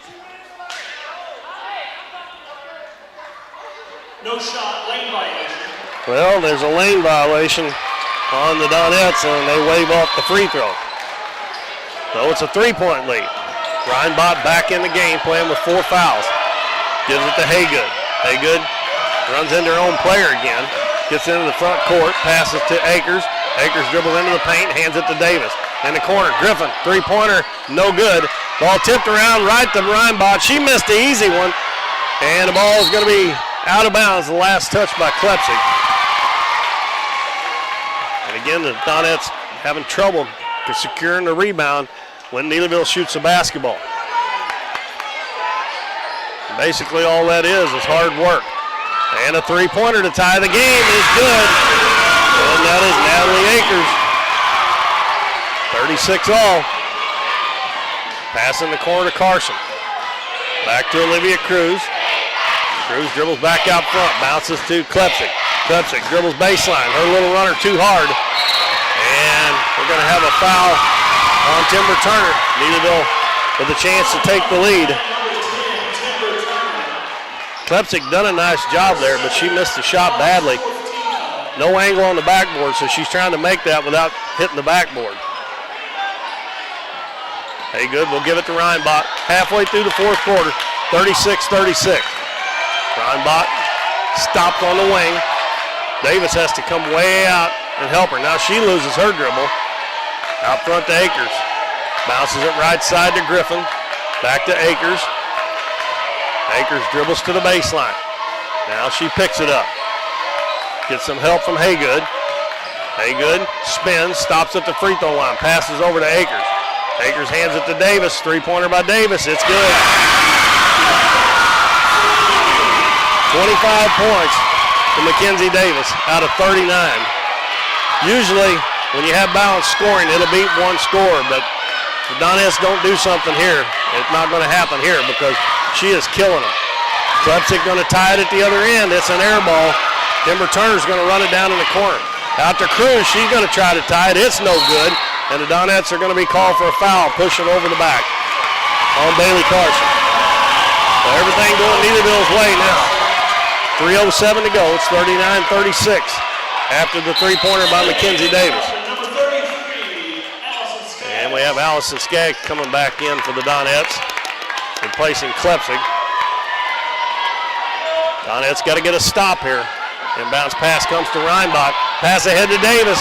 She's going to take it all the way. Shot no good. And Allison Skaggs with the rebound. Almost traveled. All the Neelyville girls jump up and travel. She didn't drag her pivot foot. Cruz in the lane. Allison Skaggs not expecting the pass. You've got to be ready for the pass. Allison's had a rough game. That could have cut it to 1. And we're under 3 minutes to go, folks. It's getting serious now. Hey, good in the corner, Griffin. Griffin dribbles in, cross court. Akers going to put it up from about 15, no good. And Olivia Cruz gets the rebound, and we're going to have a foul. And that's a break for the Donettes. And if that's on 11 and Reinbach, that's her 5th. If they're going to call it on Griffin, then she's got 4. So that'll give the Donettes a chance to score with the clock not running. It is a 1-and-1 for Olivia Cruz. Donettes don't have anybody in double figures, but they balanced the scoring out pretty good. As I said, usually that will beat a team that has 1, and she missed it. Hey, good. Gives the ball to Reinbach. Yep. Free throw line not been good. Griffin looking inside for Davis. Throws it cross court to Akers. Akers hands it to Griffin, and she done that little shuffle again. She walked again, and they didn't call it. About every time she gets the ball, she does that. Cruz weaving in and out of traffic. Drops it off, and laid in by Allison Skaggs. 39-38, 1:50 to go in the ball game. Akers picks it up, throws in the corner. Pass in the lane, Reinbach, shot blocked. And it's picked up by Turner, and there's going to be a foul on Neelyville. And that one is going to be on Natalie Akers, her 3rd. And Neelyville piling up the fouls, but there's only 1:41 to go. 2, 4, 6, 8. 3 out of 8, 9 out of 18 in the game for the Donettes. And Timber Turner shooting a 1-and-1. And it's good. Ties the game. And that is Timber's 5th point. And Brooklyn Klepsig checking back in the game for Allison Skaggs.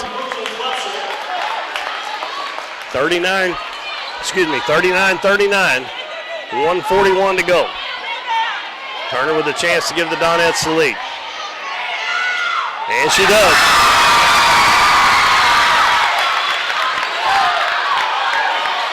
Donettes have 5 team fouls. Haygood gets it across the half line. She has got that arm out there pushing off. She doesn't push off very much. Reinbach gets a screen, dribbles down, goes up to the shot, no good. And an offensive foul. And Reinbach is gone, folks. That's number 5. But she is going to foul the game with 1 point.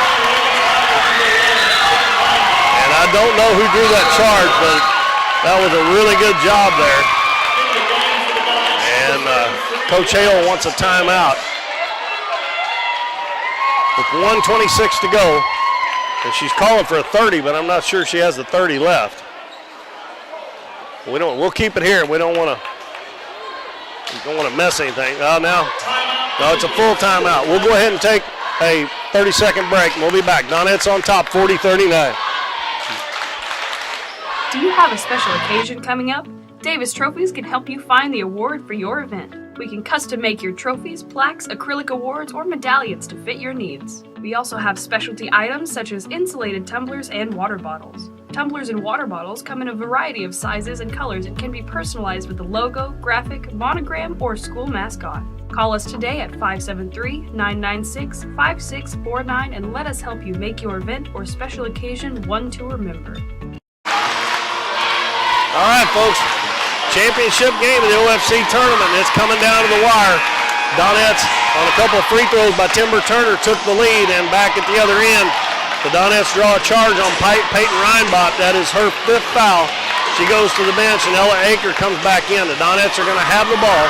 That was a player control foul, and the Donettes will be in the two-shot bonus. So if they can run a little time off here before they get fouled, or whenever they get fouled, if they can hang on to the ball, they've had a lot of turnovers tonight, they will be shooting two, which makes it a little less nerve-wracking when you step up there if you know you're getting two, if you don't have to make that first one.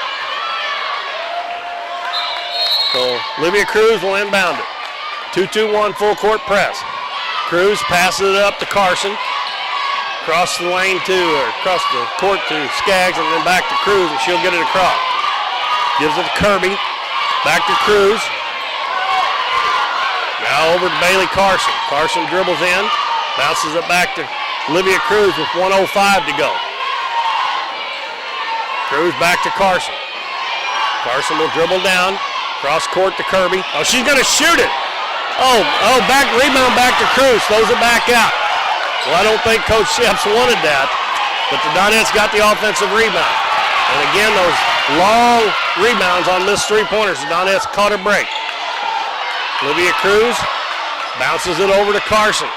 She is picked up quickly. Gives it back to Cruz. And we're going to have a timeout by Coach Sheps with 36.6 seconds to go. And the Donettes leading 40-39. And this one's been close all the way through. The Donettes, I think, had as much as a 9-point lead at one time. And right now they're clinging to a 1-point lead.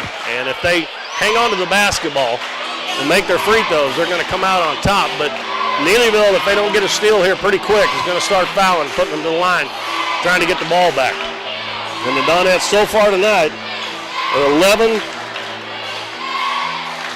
2, 4, 6, 8, 10, 2, 4, 5, 11 of 20 from the free throw line. So they haven't shot it real well. And Olivia Cruz usually has the ball in her hands late in the game. And she's missed a few tonight. She's got 7 points. And she's made 4 free throws, but she's missed a few as well.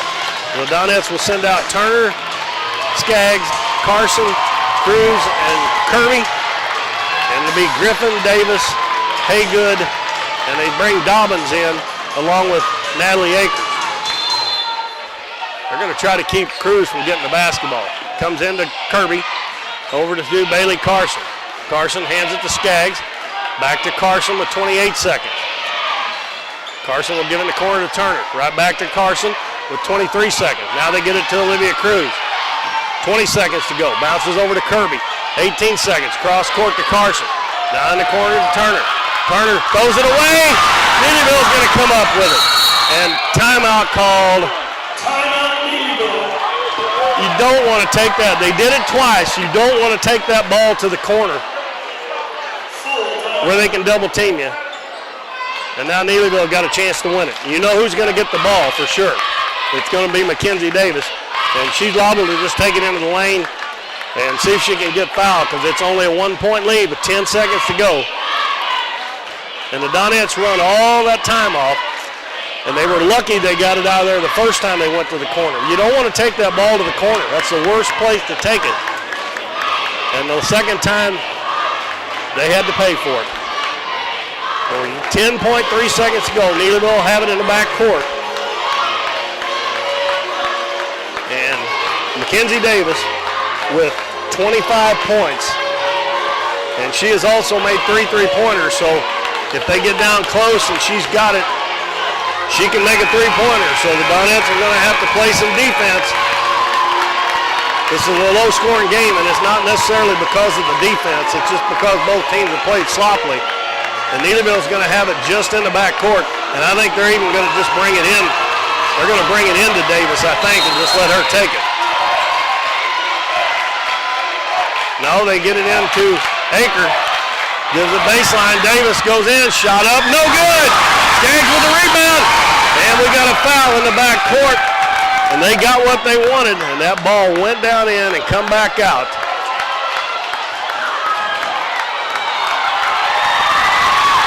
Let's see who that foul's on. I think it's on Aker. They haven't put it on the board yet. And we got 2.8 seconds to go.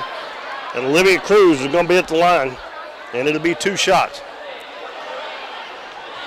We still haven't put it on the board who the foul was on. Doesn't make any difference right now. 4.5. Olivia needs to make both of these. Nobody on the line for the Donettes, and it's good. Normally in the clutch, she makes them. And the Donettes still have nobody in double figures, but they've got a chance to win here. Go up by 3. Neelyville can still tie it with a 3-pointer. And it's good. They throw it up the floor. Akers is going to fire it up. Oh, that almost went in. She threw that from just over half court. But the Donettes come away with a win, folks, and I tell you what.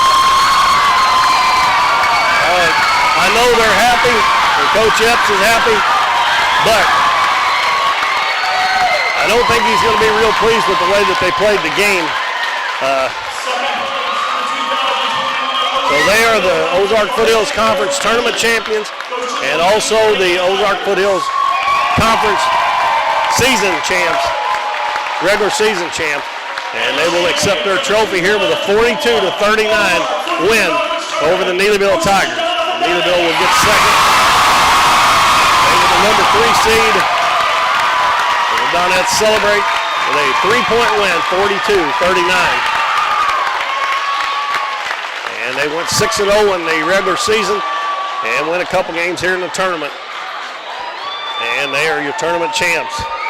And that moves their record to 19-3 on the season.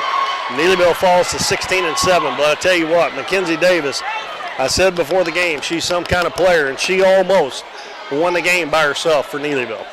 We'll take a 2-minute break, and we'll be back to run down the scoring.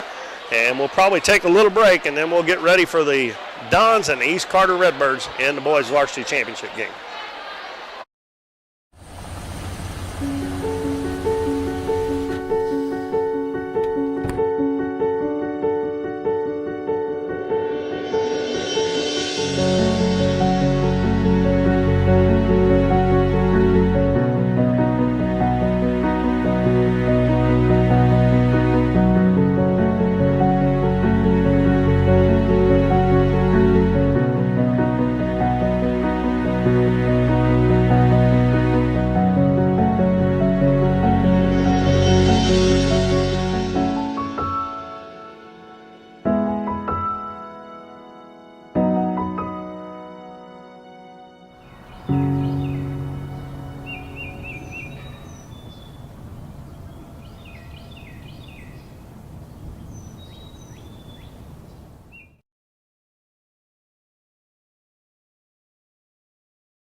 Welcome back, everybody. The Doniphan Donettes have just won the Ozark Foothills Conference Tournament Championship with a 42-39 win over the game Neelyville Lady Tigers.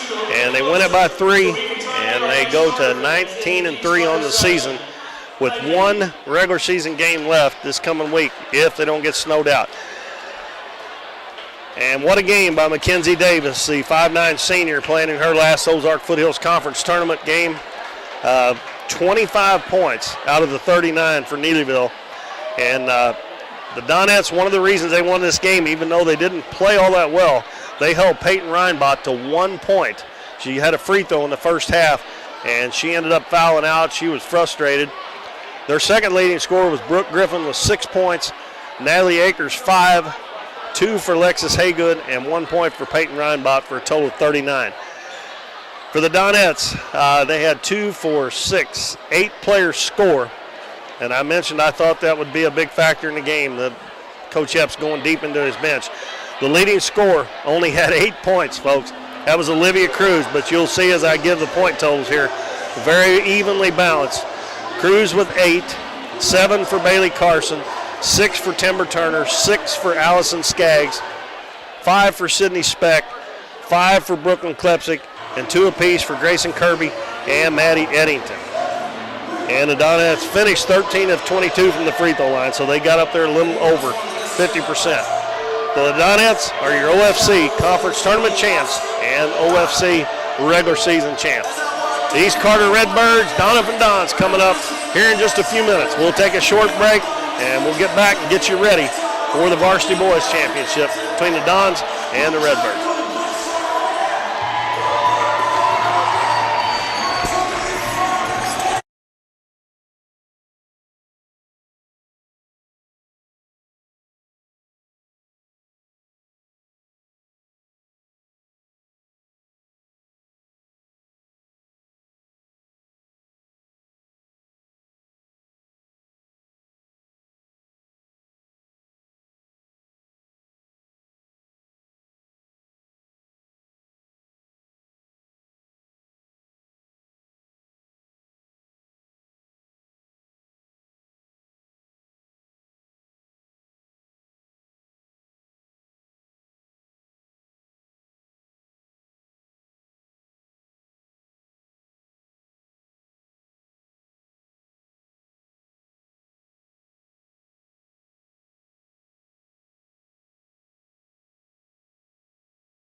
Welcome back, everybody. Keith Bowman back at the Ozark Foothills Conference Tournament in Elsinore, Missouri at the East Carter County High School gym, where the Doniphan Donettes have just captured the championship trophy with a 42-39 win over the Neelyville Lady Tigers. Now we are getting set for the varsity boys championship game between the East Carter Redbirds, the number 1 seed, and the number 2 seed, your Doniphan Dons. These teams played once this year, and it was a buzzer beater tip in by East Carter to win the game. I forgot what the score was, but it was a 2-point win for East Carter. Doniphan has a record of 17-7, have been on fire here lately. East Carter has a record of 16-5. Doniphan is scoring 58 points, allowing 48, and East Carter is scoring 64.6, allowing 56.6. So they're about the same on their differential on points. When they played on December 10th, the score was 58-56.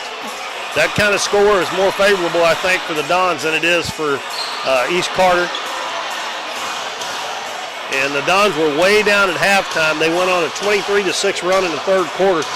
And Ethan Jones spurred that run. He finished the game with 19 points. Olin had 15. Orion only had 8 points and 1 rebound, as East Carter really shut him down. So if the Dons are going to win tonight, they're going to have to figure out a way to get Ori in the scoring column and more rebounds for sure. Levi Rawlings had 9 points and 8 rebounds. Preston Golden was the leading scorer for East Carter with 15. Levi Boyer 14. And East Carter was 14 of 20 from the free throw line. Ethan Jones is leading the Dons in scoring at 16.7 a game. And he's shooting 35% from the three-point line, 68.5 from the free throw line. Oreo averaging 15.7, shooting 59% from the field, 69.5 from the free throw line. Also averaging 7.6 rebounds. Max Owen averaging 8.1 points, 37% from the three-point line. Now to get to this game, of course, East Carter, the number 1 seed, they drew a bye, and then they defeated the Twin Rivers in the semifinals. The Dons won big last Saturday over Clearwater, almost a 50-point win. I think they won by 49. And then they had a tough game with Neelyville, and they come out on top of that one, I think, by 8 or 10 points against the Tigers. So that's how both teams got here. And we are here for the final game of the night here, and a big crowd here at Elsinore. The bottom set of bleachers on both sides is completely full, and there's several people sitting up here behind us now in the bleachers up above here. So we're hoping for a good game. Dons will be the visitors on the scoreboard, wearing their road black uniforms. East Carter will be in white.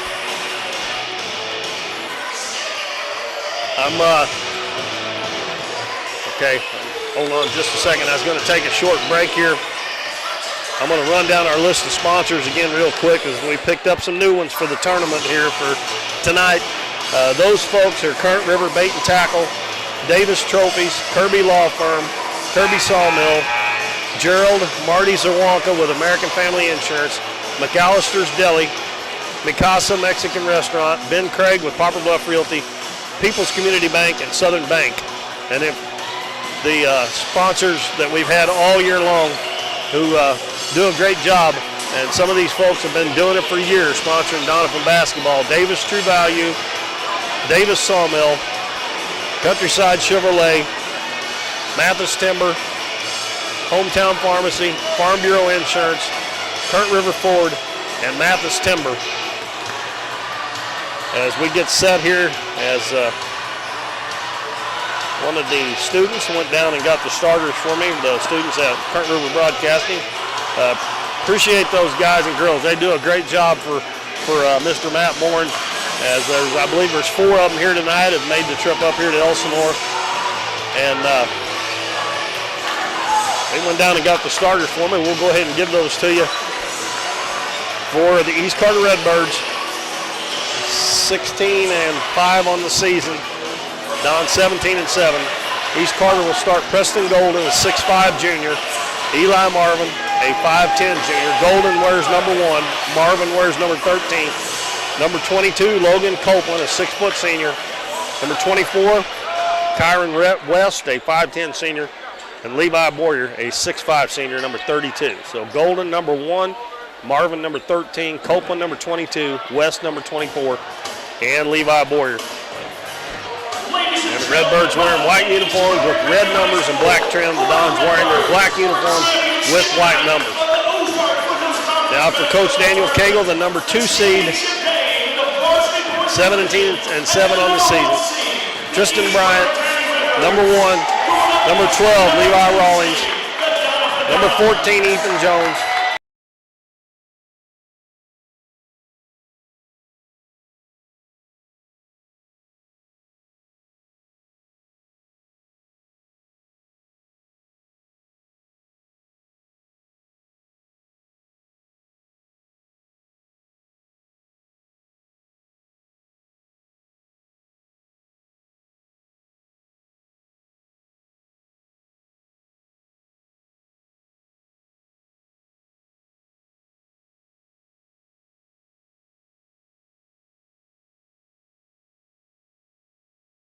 And East Carter from right to left.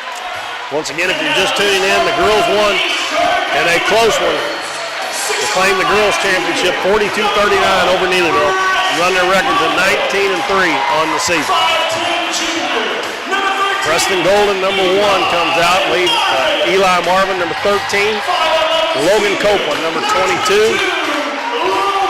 Kyron West, number 24. And Levi Boyer, number 32. They start 3 seniors, 2 juniors, and the Dons start 3 seniors and 2 juniors as well. Excuse me, 2 seniors and 3 juniors.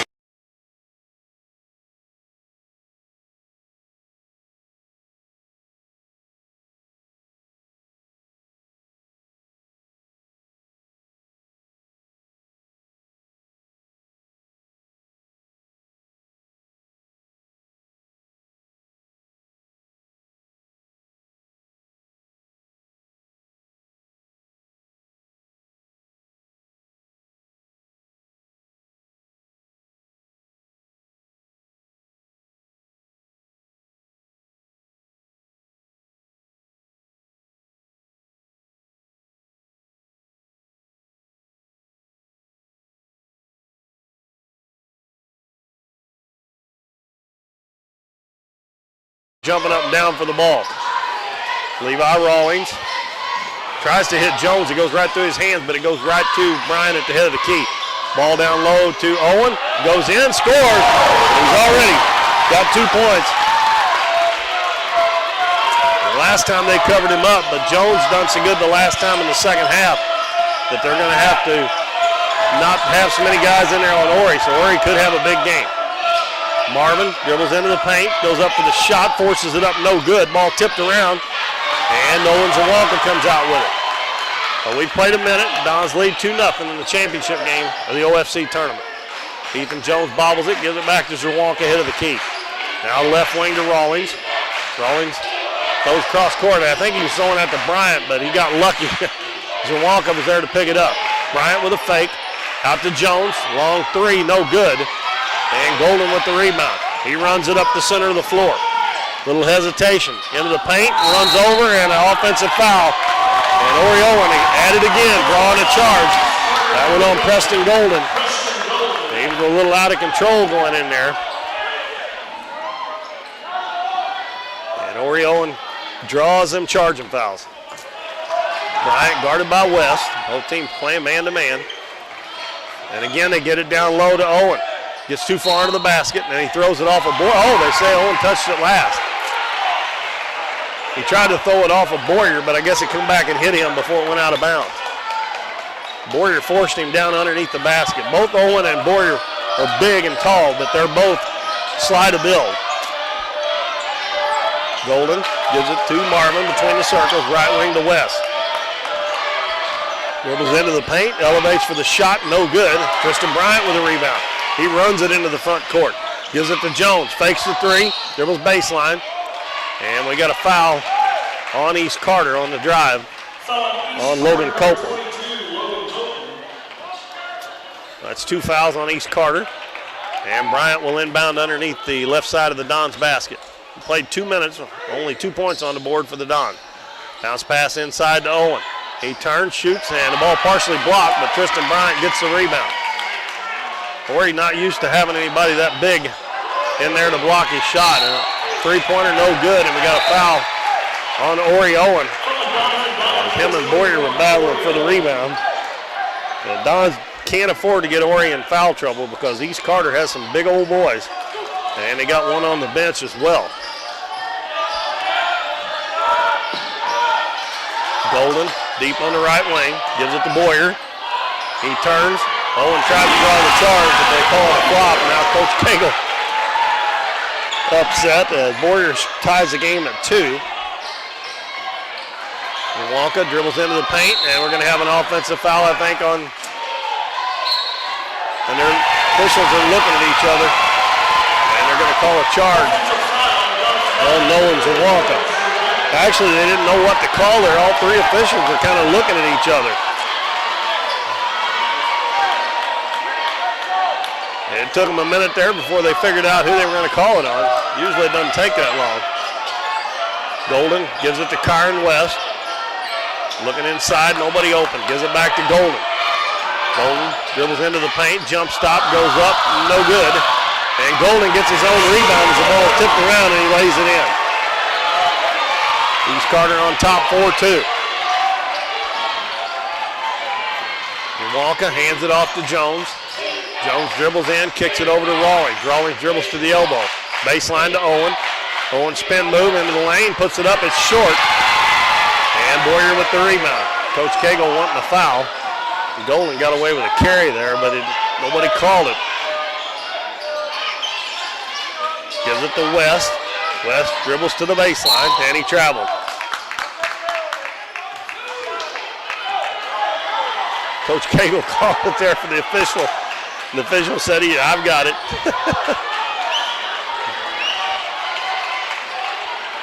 And Wonka walks it up. Dons trail 4-2, 4:20 left in the first quarter. Wonka hits Bryant, cutting through, goes to the baseline. Out front, Owen fakes the three. Now shoots from the free throw line, and no good. And nothing but white shirts there as Golden pulls it down for the Redbirds. He walks it up the floor. Looks over to Coach Penn for what play they want to run. Golden backs it back out.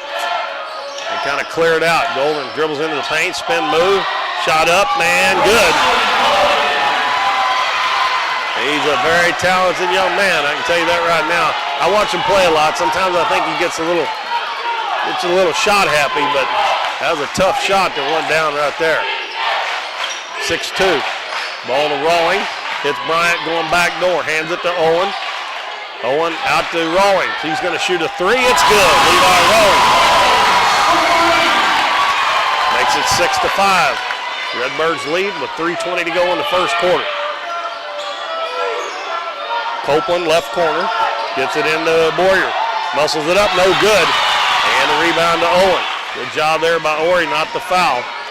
Zawonka dribbles into the paint, out in the corner to Rawlings. Back to Zawonka in the paint, on the baseline. Gives it to Owen, he fakes out Boyer and lays it. He turns around and scores. Nice move by Ori Owen as he went the other way. Instead of going to that right shoulder, he turned to the left and he completely faked Levi Boyer out. And Golden into the paint and another offensive foul. And guess who drew it? Ori Owen. And that's two of them on Preston Golden. He's in foul trouble early. And he's going to check out as Raymond Ochoa will come into the game. Ochoa, a 5'11 senior. Oh, that's one offensive weapon out of the game for the Redbirds. He had 4 of their first 6 points. Dons lead 7-6. Bounce pass to Rawlings. Now head of the key to Owen. Left side, they hit Rawlings, cutting to the basket, and he puts it in. Nice cut and a good pass, and the Dons lead at 9. And we're going to have a blocking foul. And Owen has 2. Now he is in foul trouble. He should have just stepped out of the way on that one. He knew he wasn't going to be able to get there. And that's going to bring the size factor to the Redbirds big time as Brandon Moore checks in. And they're going to have to wait till after the first free throw by Levi Boyer. Dons lead 9-6, 2:24 left. First quarter. Boyer with 2 free throws coming. First one is no good. Brandon Moore, Max Owen come in. Owen goes to the bench with 2 fouls. Also coming out, Zawonka. Coming in for the Redbirds, Braxton Walker. He is a 6'4 senior, comes in for Logan Copeland. They've still got 2 big boys in there. The Dons don't have any big boys now. That one rims out, and Marvin gets the rebound.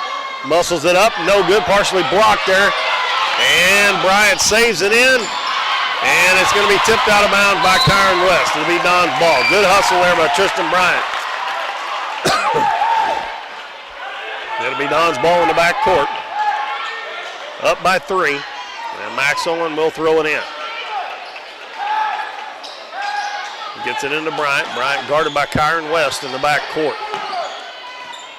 Dribbles down, fakes a handoff to Jones, head of the key to Max Owen. He fakes the shot into the paint, up off the glass and in. And Max has been playing really, really well, folks. He has really been playing well. He's a 6'3 sophomore. Oh, Walker got wide open, but he missed the shot. And he was wide open. I think he was probably surprised at how open he was when he turned around. Ethan Jones hands it off to Moore. Moore into the paint. Drops it off to Rawlings. Muscles it up. No good. The ball comes right back to him. Puts it up. No good. Fighting for it again. It's going to go out of bounds. Good hustle there by Rawlings. It goes off of Rawlings, but good hustle. He had a couple of chances in there. Got a couple of offensive rebounds, but it goes out of bounds. East Carter with the ball. The Dons lead 11-6. West bounces it to Marvin on the right wing. Down low, Walker's wide open again. This time he fakes and he scores. Well, I don't know how he's getting that open, but that's 2 times in a row. And Coach Cagle calls a timeout. And we'll take a 30-second break with the Dons on top by 3.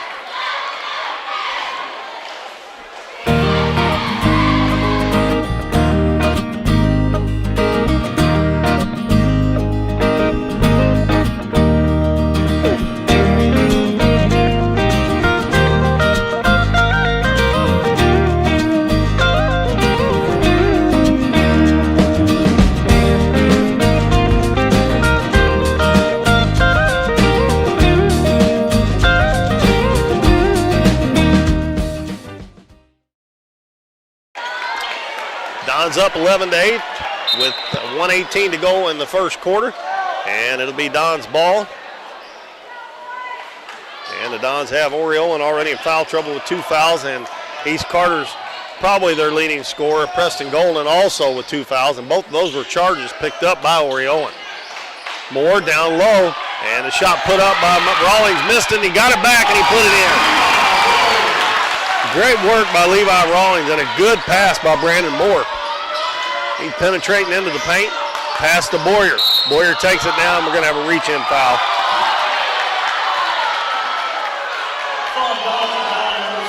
That one's going to be on Brandon Moore. His first, and that's the 4th team foul on the Dons. It's on the floor, so they will inbound underneath the right side of their basket. Kyron West will trigger for East Carter. West having a hard time. Finally gets it in. The ball tipped by Rawlings, but Braxton Walker gets it. West into the paint. Throws up a shot. It's good, and he's fouled. And that foul is going to be on Tristan Bryant. And the bucket will count for Kyron West. That's his first points. And he'll have a chance for the old-fashioned 3-point play. And Don's already with 5 fouls. And he makes the free throw.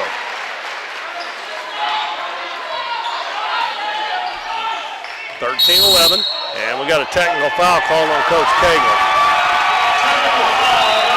He's been up mad the whole time.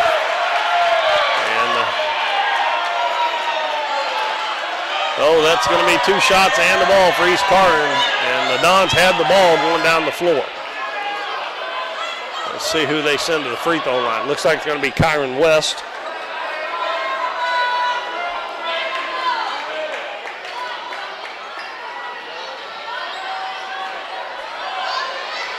West just converted a 3-point play there just a right before the technical. And he got a chance to tie the game if he can make this second one. And then East Carter will have the ball. That's kind of I always hate to see you get a technical when you have the ball. So West with 5 straight points ties the game. Now East Carter will get it because if you get a technical, they get free throws and the ball. So East Carter now with a chance to take the lead. Max Owen gets a steal on the inbound and he lays it in. Great hustle by Max. After he tipped that ball, he out-hustled him to it, and he laid it in. He is fearless at going to the basket. They got Golden back in the game, and we're going to have another foul on the Dons. And this is going to be on Brandon Moore. The Dons piling up the fouls.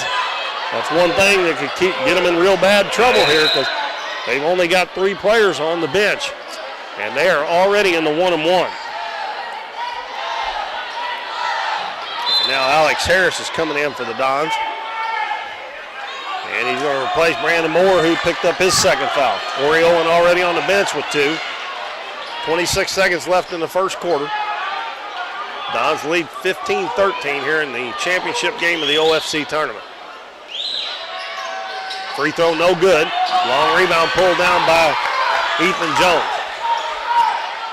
Ethan hadn't really got on track yet. He's got 2 points. 17 seconds. The Dons will probably go for the last shot here.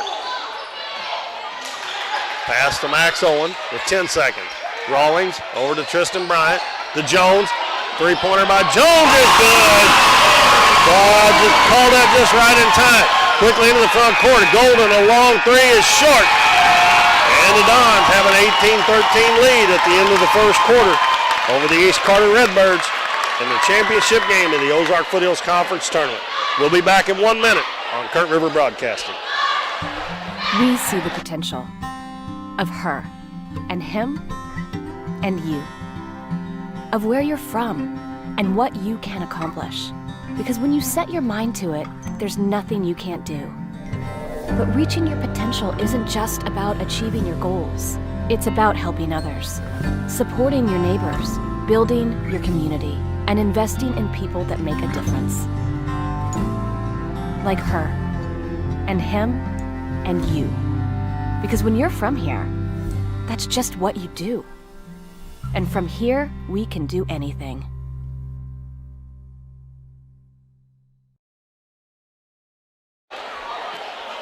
Good first quarter for the Dons, other than a little bit of foul trouble. They've already got East Carter into 1-and-1. A couple of guys got a couple of fouls, but that was a perfectly executed play by the Dons to end the first quarter.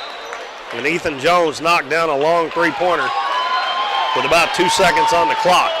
They lead 18-13. It'll be Dons ball.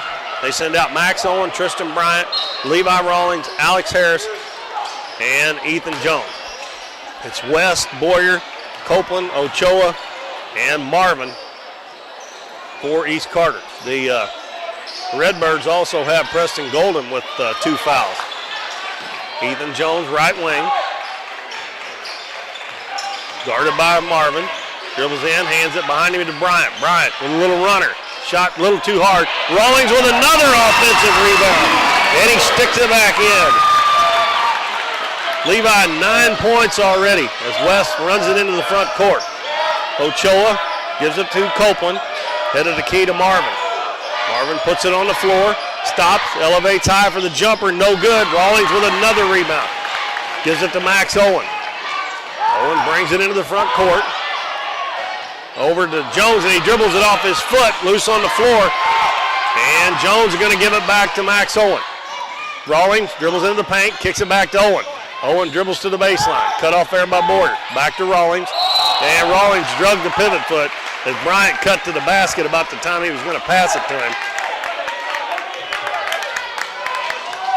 And it's 20-13 with 6:57 left in the first half. The Dons up on the number 1 seed, East Carter, here on their home court, 20-13. West gets a screen from Boyer. Kicks it back out to Ochoa. Ochoa dribbles into the paint. He goes up for the shot and scores.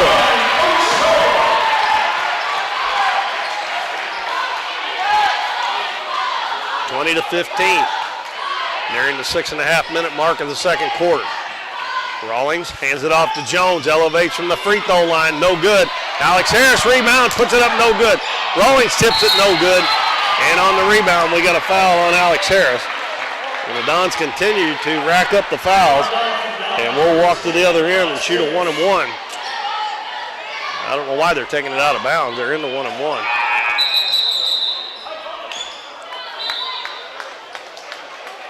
Coach Penn reminds them they're in the 1-and-1. Not sure who it's going to be shooting. Marvin, maybe.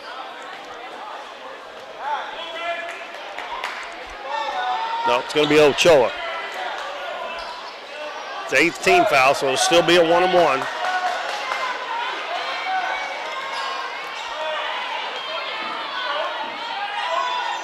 Ochoa's free throw is good.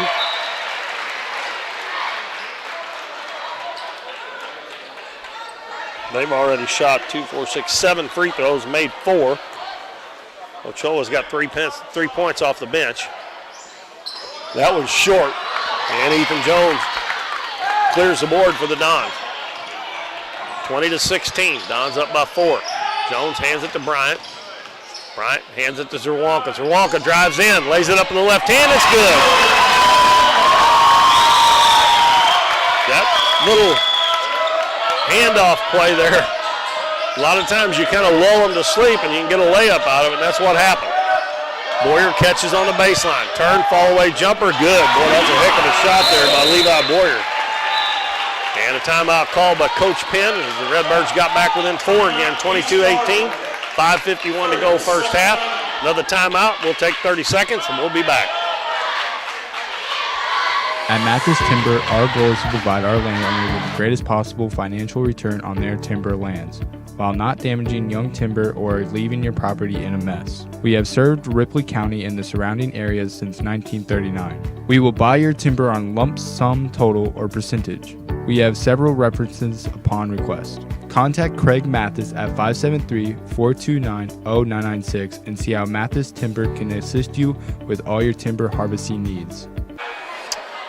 We're back here at East Carter in front of a packed house. The Dons lead East Carter 22-18.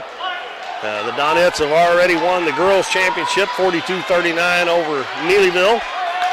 Dons trying to upset the number 1 seed. Golden back in the game after the timeout. Now they apply a little full court man-to-man. Dons with the ball, 5:48 to go in the first half. Wonka guarded by Golden, gives it to Max Owen. And now back to Jones, fakes the 3, dribbles into the paint, turnaround jumper, no good. And over the back foul going to be a call on Max Owen.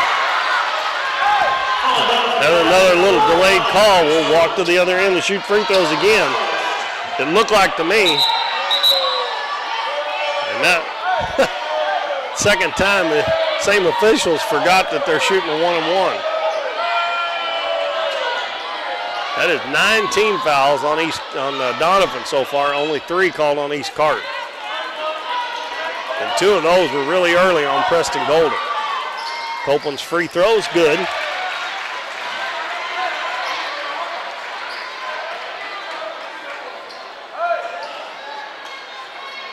5 out of 9 so far. Copeland's next one is no good. An inadvertent whistle there. East Carter got the rebound on the missed free throw. So it'll be East Carter's ball there. That long rebound bounced all the way back out, and East Carter got the ball.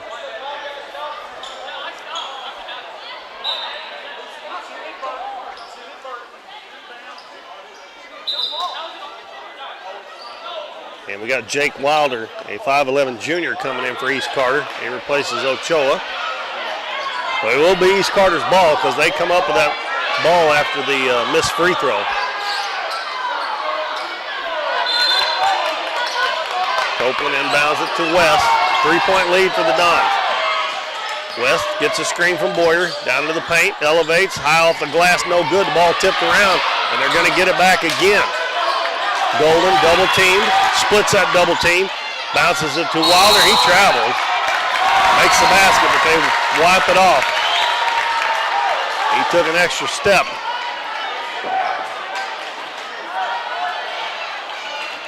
5:10 to go in the first half. Dons hadn't scored in a little while. Max Owen hands it off. Jones. Jones with the drive. Kicks it out to Bryant. Bryant into the lane. His shot from about 10, no good.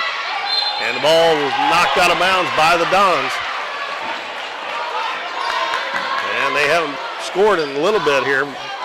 They scored 4 points this quarter. West dribbles in, kicks it out to Golden on the left wing. Gets a screen, elevates from the free throw line, short. And Nolan Zawalka with the rebound. Heads up the floor, passes to Jones, wide open in the corner, three-pointer way off. And West has got it. He heads the other way. Got Boyer on the other side, lobs it up high, and we got a carry on West. Well, neither team doing anything right now. And with 4:34 to go, it'll be the Dons' ball. And Golden's going to check out again. And Eli Marvin comes back in for the Redbirds.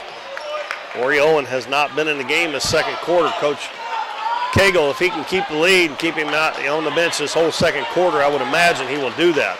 He can get warmed back up when they come out for the second half warm-up. Bryant in the corner. Max Owen for three. Bingo!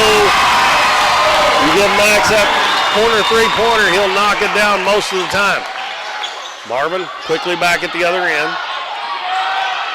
Bounces it out to Copeland. Now back out front to West. Swings it left side to Wilder. Now to Marvin between the circles.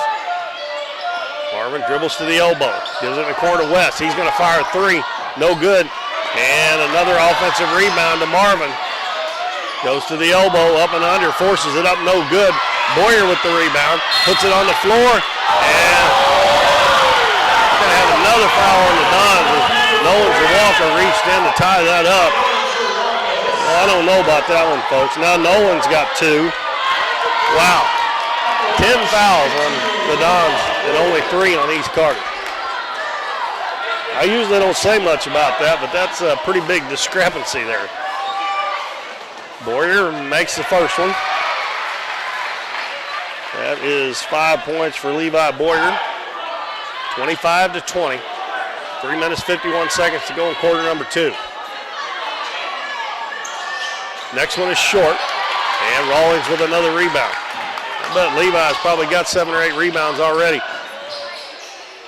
Max fakes the three, back to Jones. Jones dribbles baseline, goes around Boyer, kicks it out to Owen. Owen's going to shoot it from the free throw line, in and out. That one went down in and come back out.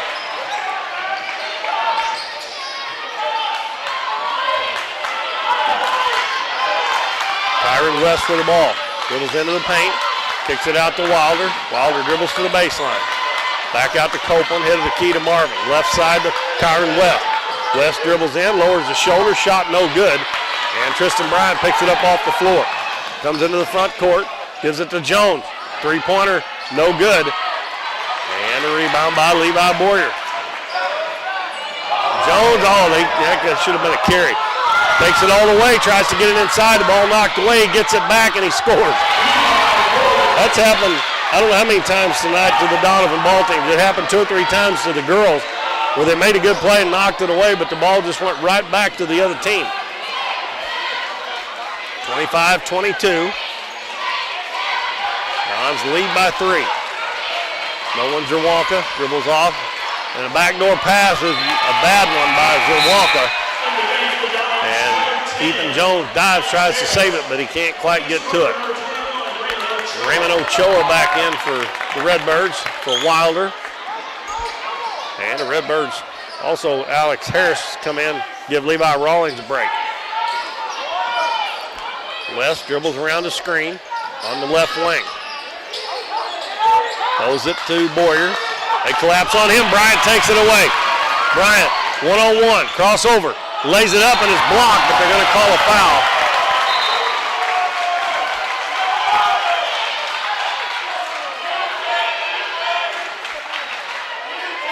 That foul on Levi Boyer. Coach Cagle wanting the tee on Coach Penn down there. He run way down out of the coach's box as well. And it'll be Bryant shooting the free throw, and it's no good. Tristan really struggles from the free throw line. He really needs to work on that for next year because your point guard needs to be able to make free throws. They bring Golden back in, playing with 2 fouls. That one hits the front of the rim, crawls over and falls in for his first point. 26-22, Dons lead by 4. Nearing the 2-minute mark of the first half. Golden guarded by Alex Harris, and Harris is going to pick up a foul. He is the 4th player for the Dons with 2 fouls, and that is 10 team fouls, so Golden will shoot 2. Redbirds are shooting free throw number 13 and 14, and the Dons have shot 2. Not saying anything about that, but it's just a little bit much of a discrepancy there, in my opinion. Golden picks up point number 5.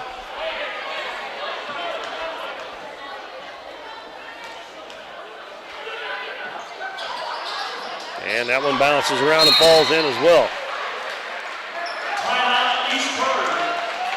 And with 2:02 to go, we got a timeout. It's a full one. Don's up by 2. We'll be back in 1 minute. Kirby Sawmill has been serving Ripley County and the surrounding area for nearly 50 years. If you have land with timber that you'd like to sell, contact Robert and Christy, and they'll work with you to get the most out of your land. They will pay you a lump sum fee or on percentage if you'd like. The Kirbys would like to wish the best of luck to the Dons and Donettes tonight. Contact them at 573-996-5315 for all your timber needs. Here at People's Community Bank, we still believe in banking with the personal touch. Our mission is to provide excellent products, value, and service for our customers, but we take it one step further. We also make it our mission to make our customers feel like a part of our banking family. When you choose People's Community Bank, you choose a bank that cares. We are 16 branches strong. Visit one of our local branches in Doniphan, Naylor, and Poplar Bluff. FDIC insured and equal housing lender.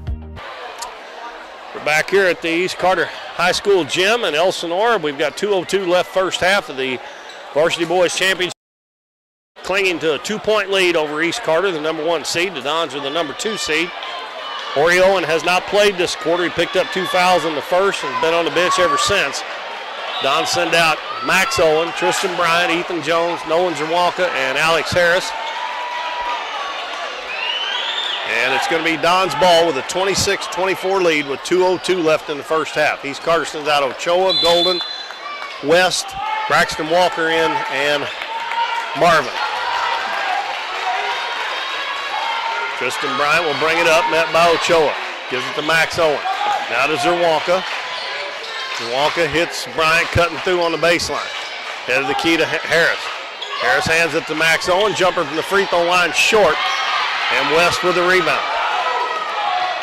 West runs it into the front court, hands it to Golden. 3-pointer by Golden is good. And East Carter takes the lead. That's 9 points for Golden. Back the other way. Jones fakes the 3. Bounces out front to Zawalka. They're picking up Jones quickly. Jones at the head of the key. Will hand it to Tristan Bryant with 1:15 to go in the half. Bryant penetrates. Bounces out to Zawalka on the left wing. Back to Bryant on the left wing. Bryant guarded by Ochoa is going to take it back out near midcourt. Bryant into the paint, goes down, throws it up, and gets it to go. 28-27, 50 seconds left. Golden into the paint, goes down, drops it off for Walker, and Walker lays it in. Nice pass from Golden. I think Harris could have drew a charge right there, but he didn't attempt to. And back at the other end, Nolan Zawalka takes it all the way and scores. Golden quickly back into the front court. Spins, goes up for the shot, it's good. And the offense is picked up here all of a sudden. 31-30 Redbirds. 20 seconds left. And Coach Cagle, I heard him just say right there, draw a charge. I think that's 2 times in a row. Because Golden is definitely out of control when he goes in there. 8 seconds left. Bryant gets a screen in the corner. Max Owen, 3-pointer. No good. Walker with the rebound. And that's going to be the end of a good first half of basketball here in the championship game. East Carter on top of the Dons, 31-30. The Dons had a 5-point lead at the end of the first quarter, but East Carter got 18, and the Dons got 12, and East Carter will be on top as we go to half. 31-30 with a half to play to see who wins the Ozark Foothills Conference Tournament Championship and the varsity boys. We'll take a 2-minute break, and I'll figure out the scoring, and we'll be back to give that to you. You're listening to Don's and watching Don's basketball on Current River Broadcasting. At American Family Insurance, we know your farm isn't just your livelihood, it's your legacy. And we know you've got big plans for its future, so we'll be here to protect all that helps make those dreams a reality, just like we've been doing for over 90 years. It's time to get coverage that works as hard as you do. Contact Gerald Serwanka at 2201 Westwood Boulevard in Poplar Bluff or call 573-686-8445 today. American Family Mutual Insurance Company, SI, and its operating company, 6000 American Parkway, Madison, Wisconsin. Mi Casa is your family-owned authentic Mexican restaurant in downtown Doniphan. They offer a variety of dining options, everything from dining in, curbside pickup, a fiesta room for parties and meetings, and outdoor seating. Family meals start at $18.99 and they'll even cater your next event for you as little as $5 per person. Find them online or give them a call for more information and place your takeout order. Everyone at Mi Casa would like to wish the best of luck to the Dons and Donettes tonight. Mi Casa, your home for good food and good times in Doniphan. Mi Casa is your family-owned authentic Mexican restaurant in downtown. You've heard it all before. We're number one. We're the best. We have the biggest rebates. Now is the time to skip the hype and come to Current River Ford in Doniphan. They're all about helping you find the perfect new Ford. Current River Ford services your vehicles after the sale. From the moment you drive in, you will receive the quality service you've been missing. With the selection at Current River Ford, you'll find the new vehicle you want. How about getting your next vehicle at a dealership that makes it all about you? Current River Ford, Highway 160 in Doniphan.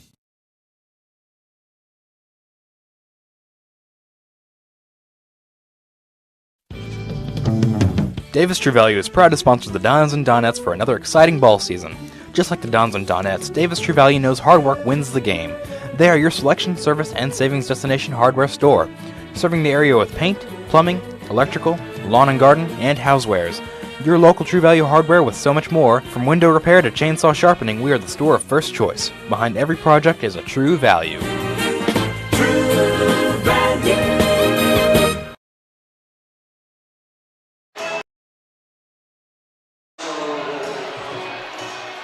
Welcome back, everybody. Keith Bowman back at East Carter High School in Elsinore, and we're at halftime of the Varsity Boys Championship game. And it's a good one, 31-30. East Carter, the 1 seed, leads the 2 seed, Doniphan, by 1 point at halftime. They look at the scoring, first of all, for East Carter. 11 points for Preston Golden, 7 for Levi Boyer, 5 for Kyron West, 4 for Braxton Walker, 3 for Raymond Ochoa, and 1 for Logan Copeland. And they were 8 of 14 from the free throw line in the first half. Don's only got there 2 times, and Coach Cagle picked up a T in the first half. And they had called 2, 4, 6, 8, 10 fouls on Doniphan. They only called 4 on the Redbirds in the first half. And East Carter was taking the ball into the paint, but the Dons were also. Ori Owen picked up 2 early fouls, didn't play at all in the second quarter, so he should be good to go. The only problem is the Dons have 4 players with 2 fouls. Ori Owen, Nolan Zerwanka, Brandon Moore, and Alex Harris as we start the second half. Foul trouble for East Carter. Preston Golden's the only one with 2, but they only had 4 total. And Golden, both of his were charges early in the first quarter. So he's been able to stay away from that 3rd foul. The scoring for the Dons, Levi Rawlings had a really good first half, playing hard as he always does, leading the Dons with 9 points. Ethan Jones has 5. Max Owen has 7 off the bench. And then 4 points for Nolan Zerwanka, 3 for Tristan Bryant, and 2 for Ori Owen. And Ori scored the first bucket of the game, and once he picked up those 2 fouls, he went to the bench and did not come back in. So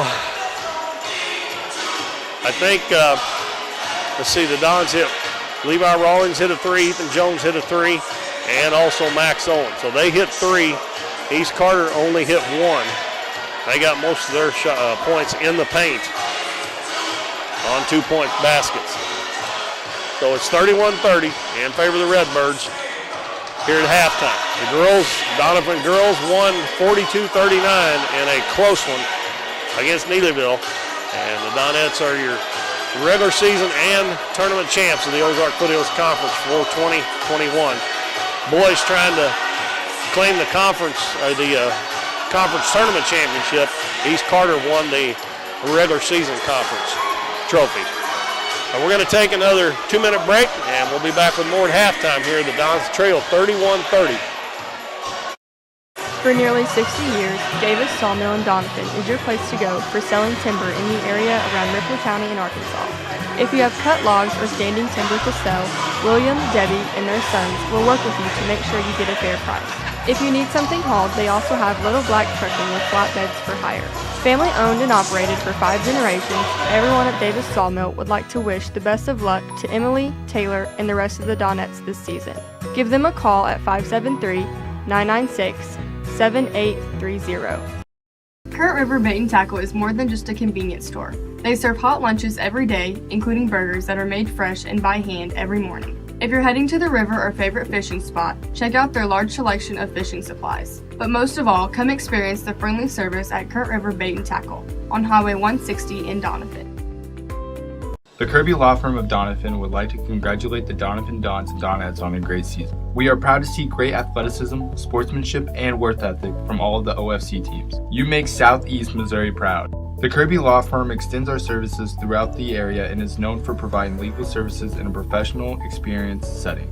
Call the Kirby Law Firm at 996-4747 for all of your legal needs. We're for road trips. We're for hitting up Arthur Bryant's for lunch and making it to Lambert's for dinner. We're for drop tops, T-tops, classics, cruisers, steel horses, and real horses. Have you ever hit a deer? Yep, we're for you too. We're for getting stuck in traffic and 6-lane freeways that aren't so free. We're for Missouri license plates. No, medals of pride. Like us, no two roads are alike, but we're all connected. We are Missouri Farm Bureau Insurance, and if you're a Missouri driver, we're for you. I am Doug Green, your Missouri Farm Bureau Insurance Agent, and if you're in Ripley County, I've got you covered. The weather can still be chilly, so why not enjoy something warm and yummy from McAllister's Deli? Enjoy chicken noodle soup filled with pulled chicken, celery, carrots, herbs, and egg noodles. Thinking a sandwich might be nice too? How about a toasted baguette loaded with seared sirloin steak, roasted mushrooms and onions, Swiss cheese, crispy onions, and so much more? It's the best steak and mushroom sandwich around. Finish your meal with a rich Godiva cheesecake. Hurry in to McAllister's Deli for the steak and mushroom sandwich. It's only for a limited time. McAllister's Deli on Shelby Road in Poplar Bluff.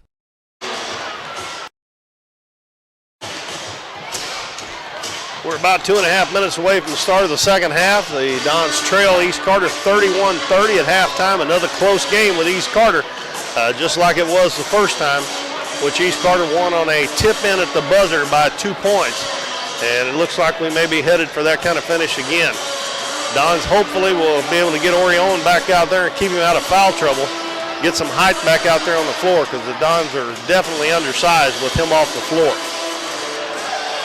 I want to go through our list of sponsors again. I want to thank these folks for coming on board for the 2 games tonight. Southern Bank, People's Community Bank, Ben Craig with Poplar Bluff Realty, Mikasa Mexican Restaurant, McAllister's Deli, Gerald Marty Zerwanka with American Family Insurance, Kirby Sawmill, Kirby Law Firm, Davis Trophies, and Current River Bait and Tackle. And also our list of sponsors who have been with us all year. Davis Sawmill, Mathis Timber, Hometown Pharmacy, Current River Ford, Countryside Chevrolet, Farm Bureau Insurance, Hometown Pharmacy, and Davis True Value.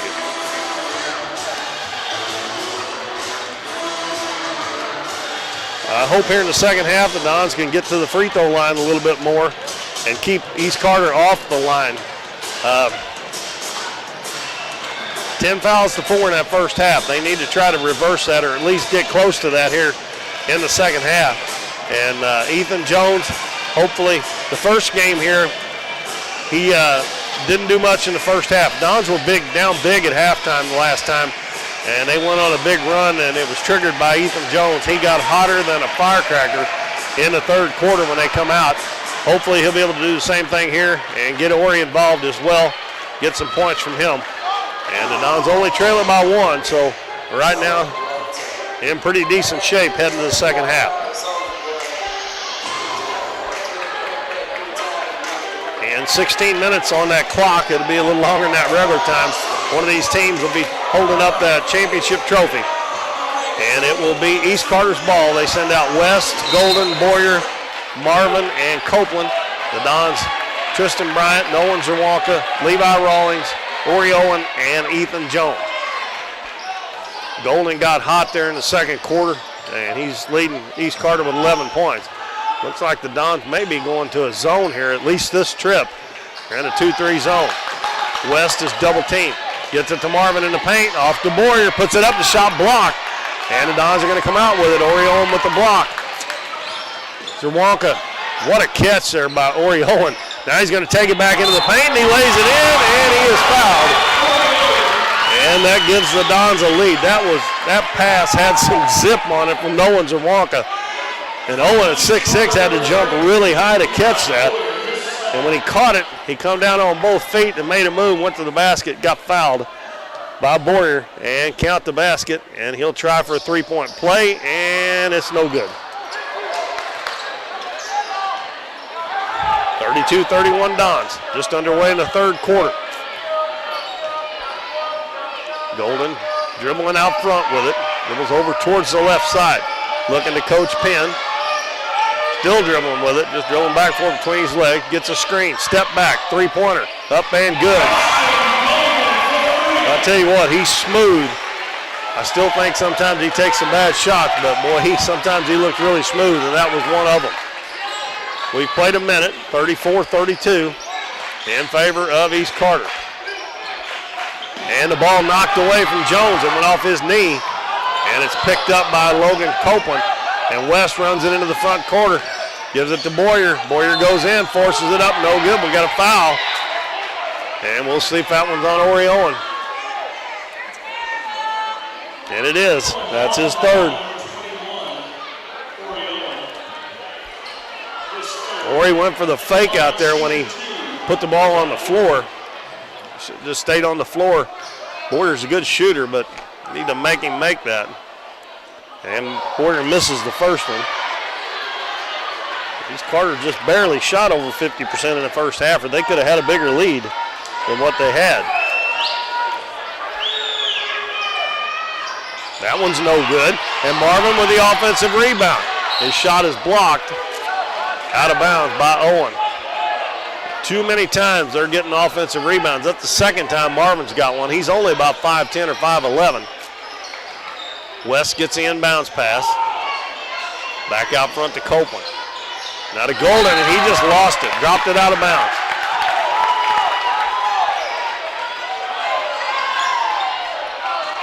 Dons get it back on the turnover. 6:33 to go in the third. The Redbirds lead 34-32. Bryant met by West. Gives it to Rawlings. Now to Zerwanka. Head of the key to Owen. Now to Rawlings. Hands it to Jones. Jones. And we're going to have a foul. Owen got knocked to the floor setting the screen. That foul is going to be on Marvin. That is his first foul. Second team foul here in the third quarter. Both teams playing really good defense. We're about on pace for what both teams average, and Jones almost threw it away. He's able to pick it up, but I like that throwing a baseball pass when you're about 15 feet away from each other, and that's what he's going to try to do. Zerwanka backs his way down, gives it to Rawlings. Rawlings hands it to Owen. Ori Owen dribbles baseline. Lost it, got it back, and that's a double dribble. Oh, they're going to say the ball was tipped, I think. The other official comes in, so it'll be Don's ball. It was tipped by one of the Redbirds.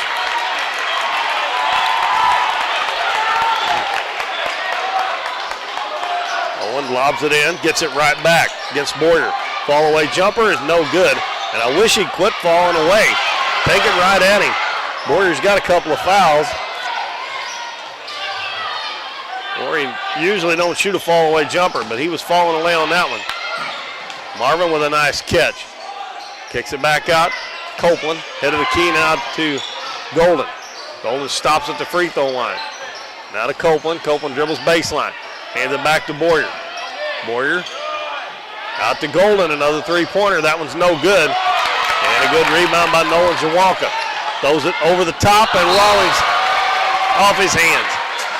The pass was just about right because he had to get it up in the air. And Rawlings just couldn't come down with it. And the turnover will give it back to East Carter.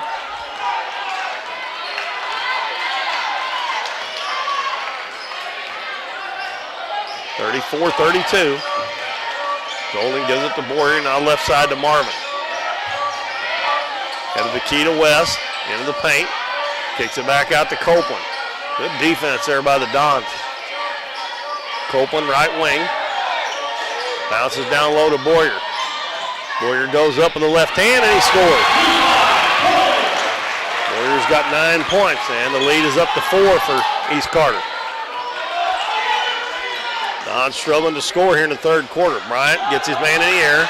Out front, Zawalka fakes the three, takes it in. Shot blocked as Boyer come over and blocked it out of bounds.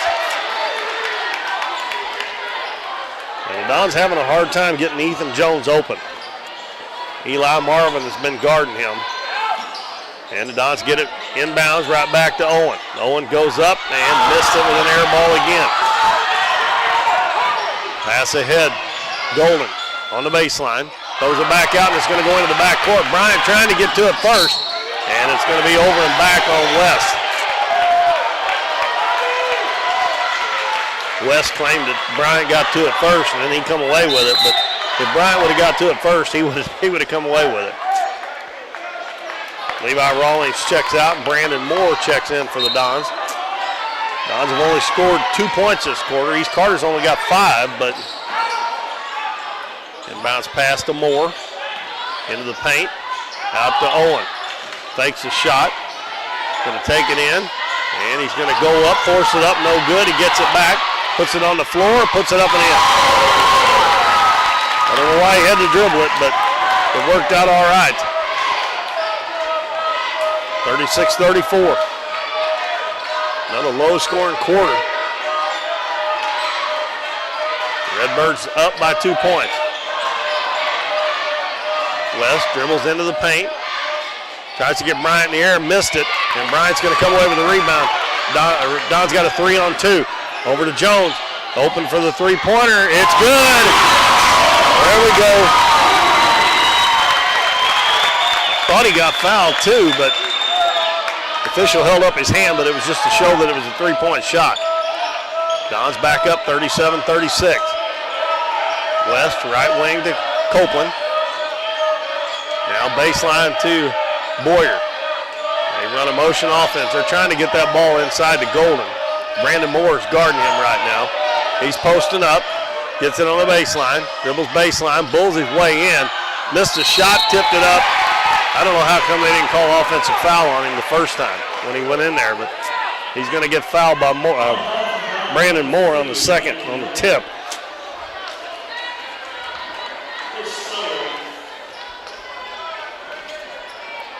And Max Owen comes to the scorer's table to check in after this first free throw, and Golden knocks it in. He's got 15, ties the game at 37.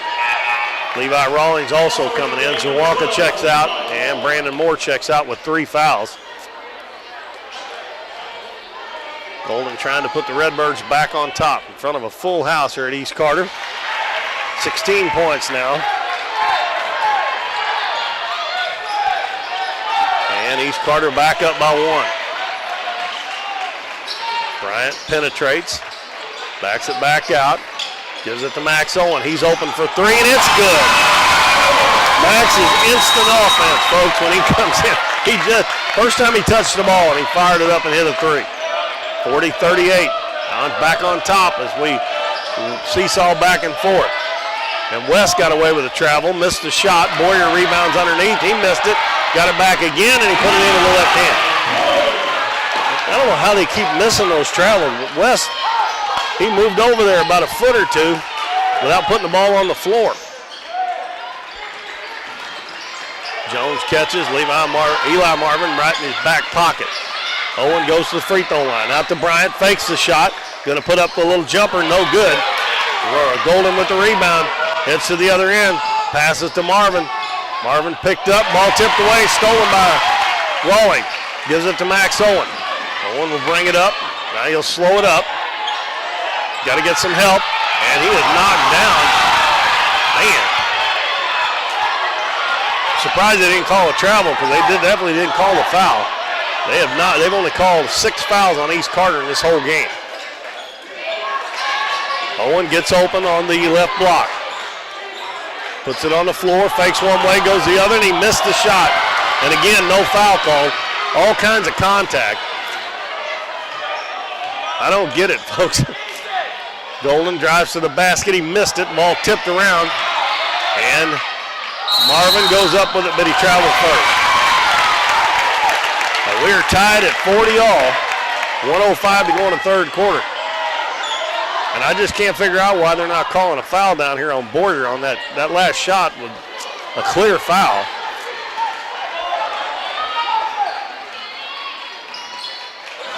Jones almost lost that pass. Owen brings it back to Bryant. Hits Jones down on the left block. Back to Bryant. Head of the key. Owen finds a little seam to the basket and he lays it in. Owen took it to the head of the key. All the way to the hole. Don's back up 42-40. Golden, right wing to Marvin. And the ball is kicked.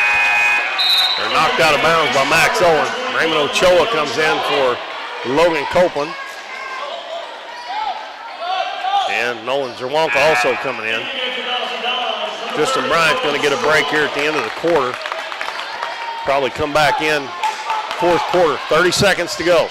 Inbounds pass comes into West. Out to Ochoa. He gives it to Golden. Golden dribbles into the paint, puts it up to the left hand, no good. Orion with the rebound. Gives it to Zerwanka. Zerwanka speeds up the middle. Down low, Max fakes, and he puts it up and blocked. And Coach Cagle wanted a goaltend there. And another, oh my God! Boyer scores, run right over the top of Orion, no call. Nolan Zerwanka from half court comes up a little short. But we got 8 minutes to play, folks, to decide the championship of the OFC tournament. 42 all, the Dons and the Redbirds. We'll take a 1-minute break. We'll be back with that fourth quarter. Don't leave us.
All right, folks, we got 8 minutes to play in the boys championship, varsity championship.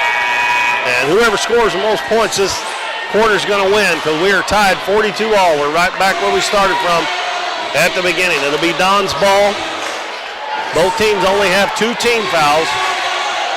It'll be Max and Orion, Levi Rawlings, Ethan Jones, and Tristan Bryant. Golden, West, Ochoa, Marvin, and Boyer for East Carter. Bryant gets the inbounds pass. And the ball goes right through Max Owen's hands. Golden might have got a hand on that, but Max touched it last. So a turnover. First offensive possession for the Dons here in the fourth. Golden with 16 points, high score in the game. West fakes the three-pointer. Little pump fake, now dribbles back to the wing. Now he goes baseline. Cut off there, nice defense by Tristan Bryant. Gives it back to Golden. Levi Rawlings on him, dribbles baseline. Bounces in the lane, ball knocked away by the Dons. Last touch by the Dons as it goes out underneath the Redbird basket. And Golden will throw it in. Bounces it in to Marvin. Now to Ochoa. Back in the corner. Golden. Jumper from the corner. Hits the side of the backboard. And Ethan Jones with the rebound. There's Ethan to get hot here in the fourth quarter. He's had a hard time getting open as Marvin has done a really nice job on him. Max Owen bounces down low to Ori. He's one-on-one. He backs out in the corner. Max for three. Bingo out of that corner again. 13 for Max. That's his third three-pointer. And the Dons lead 45-42. Good playing there between the brothers. Ochoa, right wing. Gives it to Marvin, back out front. Back to Ochoa. Dribbles baseline, drops it off. Boyer lays it up, he missed it. Got his own rebound, put it up, he scores, and he's fouled.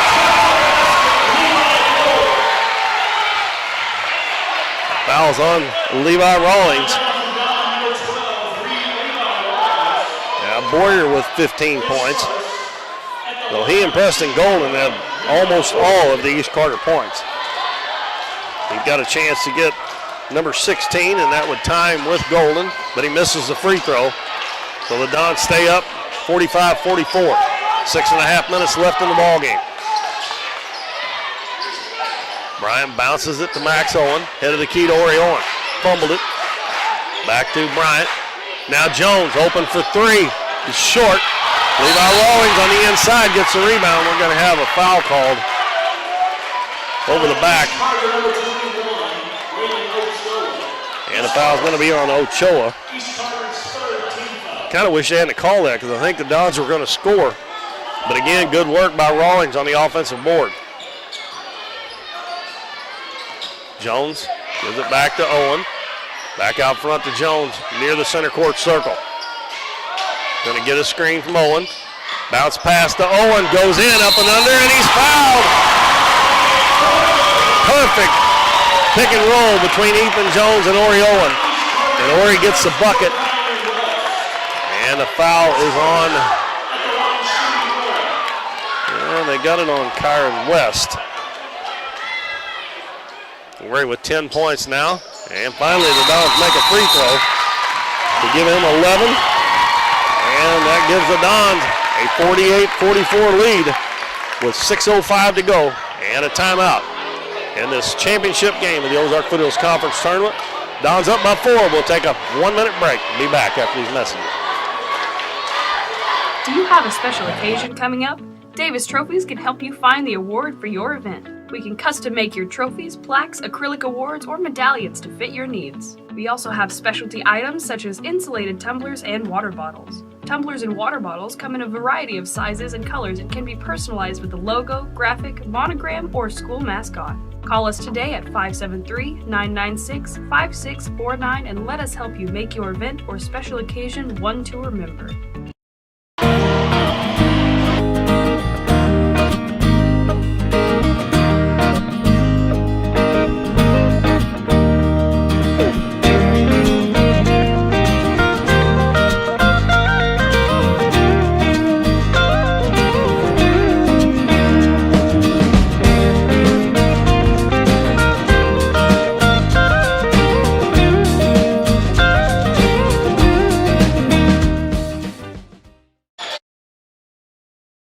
Orion is giving the Dons a 4-point lead with 5:50 now left to go as the Redbirds with the basketball.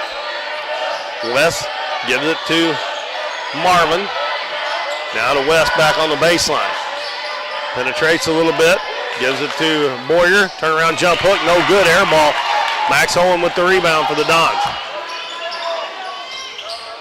He'll give it to Tristan Bryant. Dons with the ball and a 4-point lead. Over to Ethan Jones on the right wing. Another pick and roll. Jones stopped too quick that time. Max Owens at the head of the key. Now back to Jones. Gets a screen from Owen. Bounces to Owen. Takes it. Oh, he hit the bottom of the rim with a shot. He's looking for the foul and didn't make it. Ochoa all the way to the other end. Goes up for the shot. No good. Good defense by Max Owen. Tristan Bryant will bring it up. Owen played good defense and got the rebound as well. A little bit too overzealous there probably for Ochoa. He took it 1-on-4. Bounce down low. Owen goes in. Little flop there. He missed the shot. And Ochoa gets the rebound. Boyer went down there and left. Oh! And a blocking foul called on Oriola.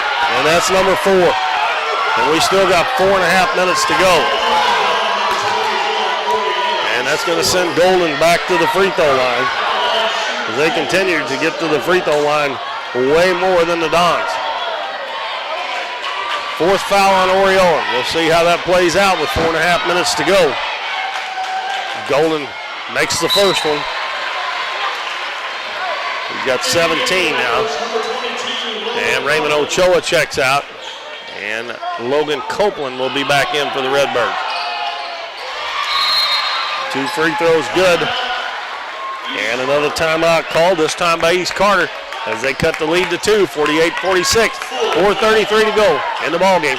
And we'll hear from some more of our sponsors. We'll take another 1-minute timeout and be back after these messages. We see the potential of her and him and you, of where you're from and what you can accomplish. Because when you set your mind to it, there's nothing you can't do. But reaching your potential isn't just about achieving your goals. It's about helping others, supporting your neighbors, building your community, and investing in people that make a difference. Like her, and him, and you. Because when you're from here, that's just what you do. And from here, we can do anything.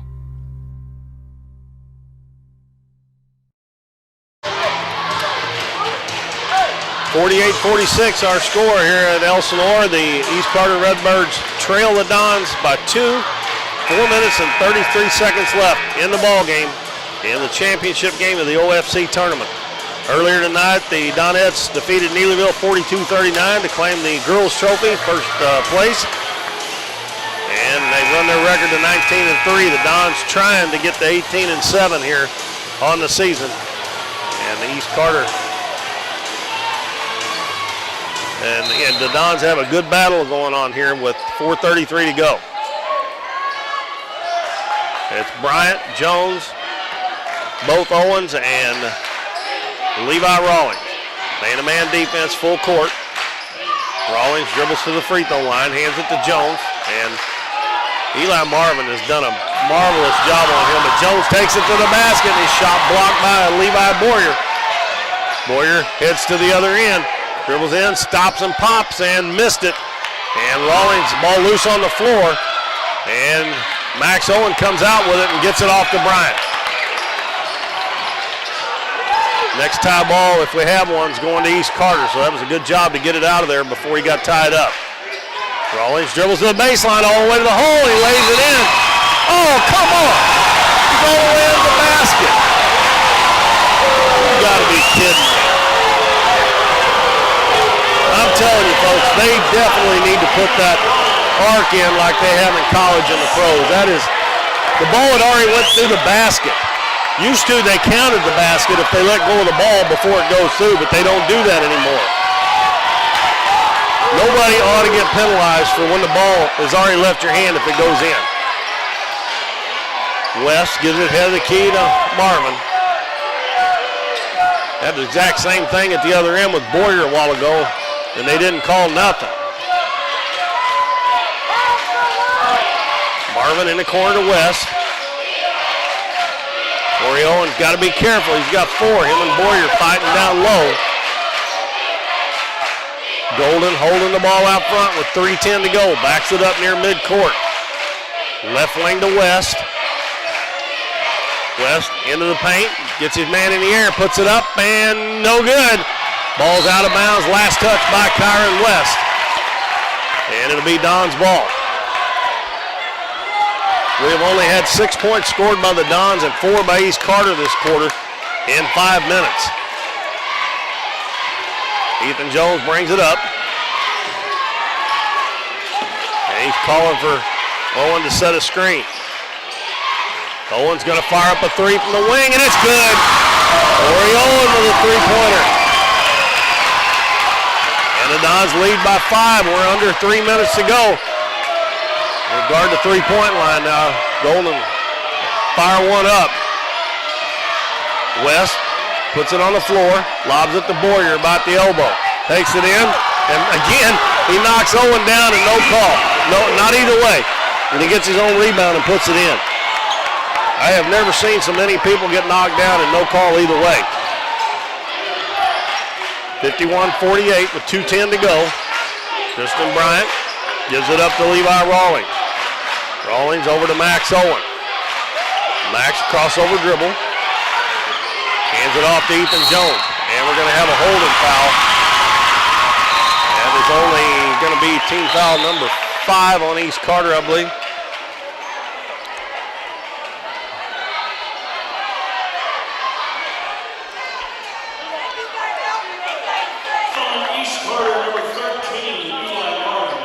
Marvin's second foul.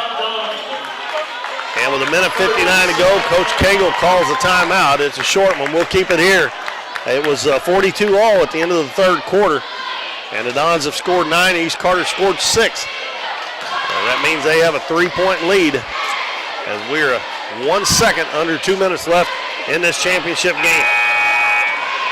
Dons lost earlier in the year, 58-56, here at East Carter on a last-second tip-in. And I believe, if I remember right, that was Eli Marvin that got that tip. And this one's going down to the wire as well. The Dons will have the ball with 1:59 to go in a 3-point lead. Both teams with 5 team fouls.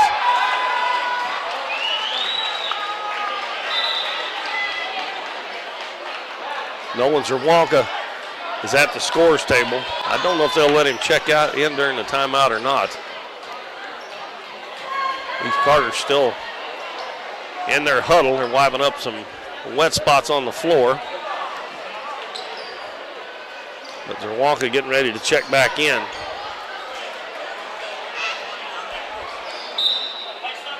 And now Zerwanka is going to come in. He's going to come in for Max Owen. And wanted to wait till the Redbirds got back out there so they'd know he was guarding.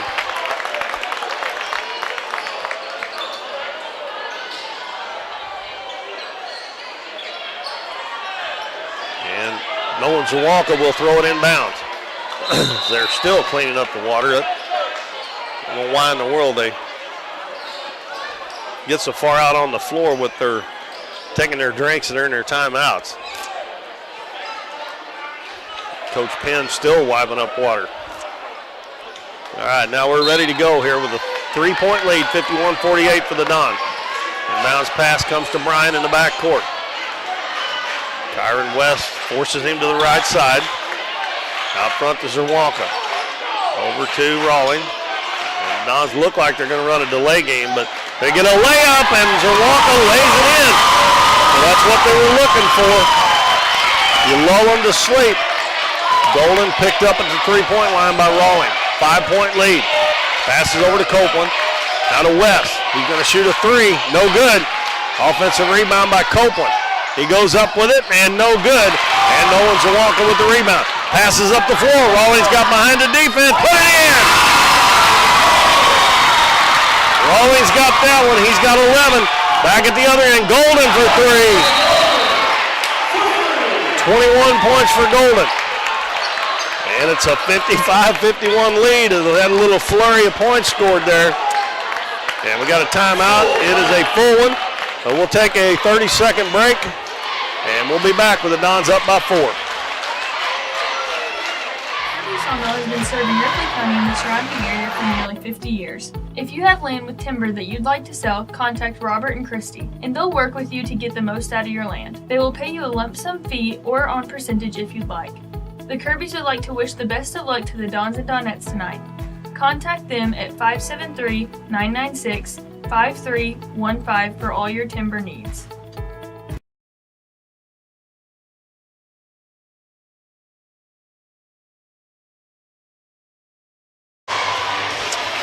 Well, we got a good one going on, folks, and I knew it. Pretty sure it was going to be that way after the way the game turned out the first time. But the Dons have a 55-51 lead with 1:11 to go as Preston Golden just hit a three-pointer to make it a 4-point game. And then Coach Penn called a timeout. It'll be Don's ball. I'm sure they'll be facing full court pressure. And as I said, neither team in the bonus yet, which actually helps the Dons out a little bit if they take care of the basketball here. East Carter, if it gets down to where they have to foul, they're going to have to foul a couple of times before they put the Dons at the line. So it is full court pressure, and it looks like a 2-2-1. And the ball comes inbounds to Owen. Owen up to Bryant, across the court to Zerwanka. Zerwanka bounces to Jones, back out to Zerwanka, down to a minute to go. Don's going to try to run some clock here. Owen throws it to Jones, back out front to Zerwanka. Zerwanka dribbles over to the right side, now to the baseline. Got to get some help. John wide open underneath is rolling, and he lays it in. Great find there by Nolan Zerwanka, and Golden shoots a three, no good. Boyer with the offensive rebound is going to be fouled by Ori Owen. And I don't know if they're going to give him a shot on that or not. I think they are, and that's going to be 5 on Ori Owen. Well, Ori's going to foul out with 14 points, and that's going to bring Brandon Moore back in the game. And Ori hung in there till 38 seconds, so that'll send Boyer to the free throw line.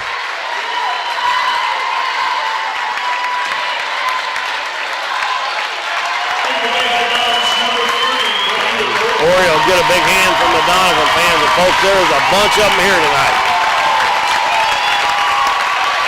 But Boyer trying to cut into the Don's 6-point lead, 38.2 seconds to go. And the first one's good. This will be free throw number 23 for East Carter, and the Dons have shot 4. And the Dons still have a 4-point lead as Boyer makes the second one. He's got 19 now. Inbounds pass comes to Bryant. And West fouls him in the back court. That'll be team foul. That will be 7, I think. I don't know if they'd already put that up there or not. Nope, that's 6. But both teams will be in the bonus now. The last 35 and a half seconds. Hopefully the Dons will not be doing any fouling. Rawlings will throw it in. Inbounds pass comes to Zerwanka. He's got people up ahead. Going to take it down. Oh my gosh, what a shot. Oh, Nolan, what are you doing?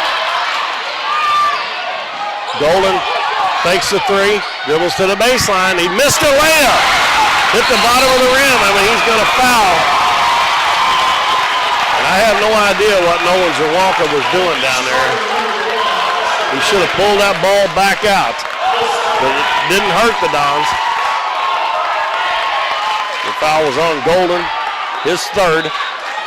And that will put Brandon Moore at the line, and it'll be a 1-and-1. He'll have to hit. We still got 20 and a half seconds to go with a 4-point lead for the Dons.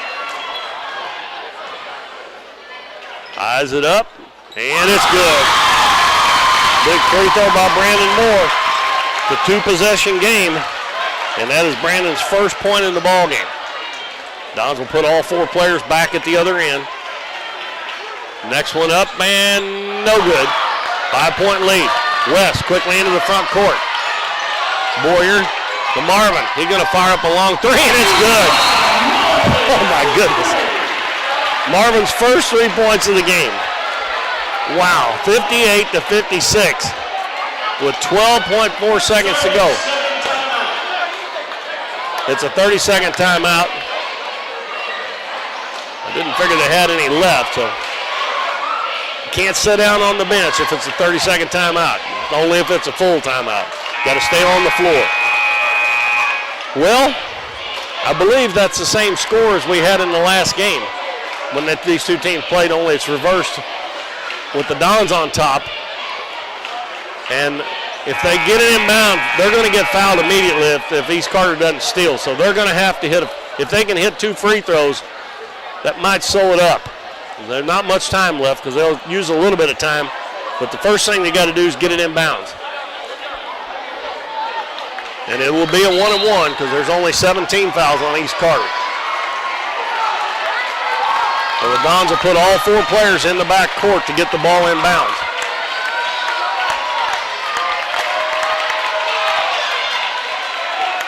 And Rawlings will hand it in, will throw it in. Got to go, fellas. Got to get it in. And get it into Jones, and he is pushed. And foul will be on Marvin. And good sportsmanship by Marvin to help him up. Big free throws for Ethan Jones. A little less than a second's all that came off the clock. Just take your time, Ethan, and get some arch on it. No flat here. You've got to make the first one to get the second one. Take your time. Shot no good. East Carter can tie it. They can win it with a 3. West dribbles in, fakes, puts the shot up. No good. And an over the back foul on Levi Boyer as West missed the layup. Well, the Dons got a real big break there. West had a great chance to tie the game. And that foul on Boyer. And it'll be Levi Rawlings shooting a 1-and-1. If he makes both of them, folks, but he got to make the first one first. If he makes both of them, it'd be nearly impossible for East Carter to come back. Levi steps to the line, puts it in the air, and it's no good. Copeland throws it to West, throws it from half court. No. Oh, that was close. Woo-hoo. The Dons win it. A missed half court shot.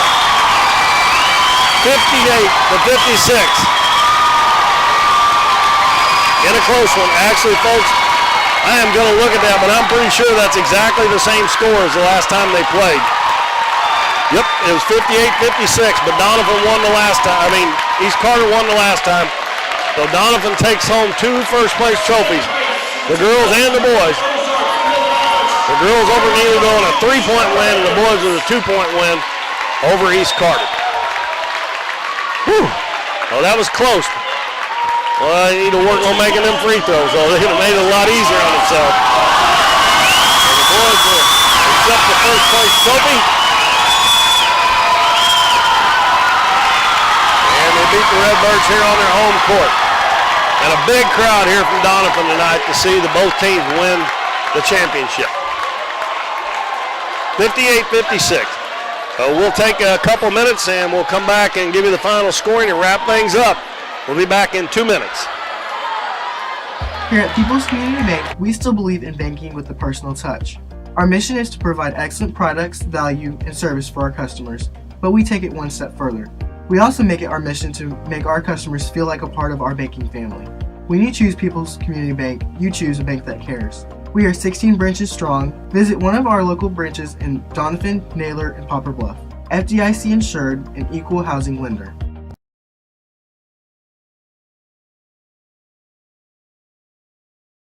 At American Family Insurance, we know your farm isn't just your livelihood, it's your legacy. And we know you've got big plans for its future, so we'll be here to protect all that helps make those dreams a reality, just like we've been doing for over 90 years. It's time to get coverage that works as hard as you do. Contact Gerald Serwanka at 2201 Westwood Boulevard in Poplar Bluff or call 573-686-8445 today.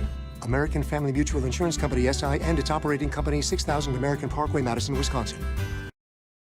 Mi Casa is your family-owned authentic Mexican restaurant in downtown Doniphan. They offer a variety of dining options, everything from dining in, curbside pickup, a fiesta room for parties and meetings, and outdoor seating. Family meals start at $18.99 and they'll even cater your next event for you as little as $5 per person. Find them online or give them a call for more information and place your takeout order. Everyone at Mi Casa would like to wish the best of luck to the Dons and Donettes tonight. Mi Casa, your home for good food and good times in Doniphan. Mi Casa is your family-owned... 2 thrillers here at East Carter tonight in the OFC Championship games. And the Doniphan basketball teams bring home 2 championship trophies. And they were both thrillers. The Donettes won over Neelyville 42-39. And the Dons beat East Carter 58-56. We'll look at the scoring here and wrap things up. East Carter had 40 of their points from Preston Golden and Levi Boyer, the 2 big boys. Golden had 21. Boyer had 19. 5 points for Kyron West, 4 for Braxton Walker, 3 for Raymond Ochoa, 3 for Eli Marvin, and 1 for Oakland, 5 for Kyron West, and 1 for Kyron West, and 1 for Logan Copeland.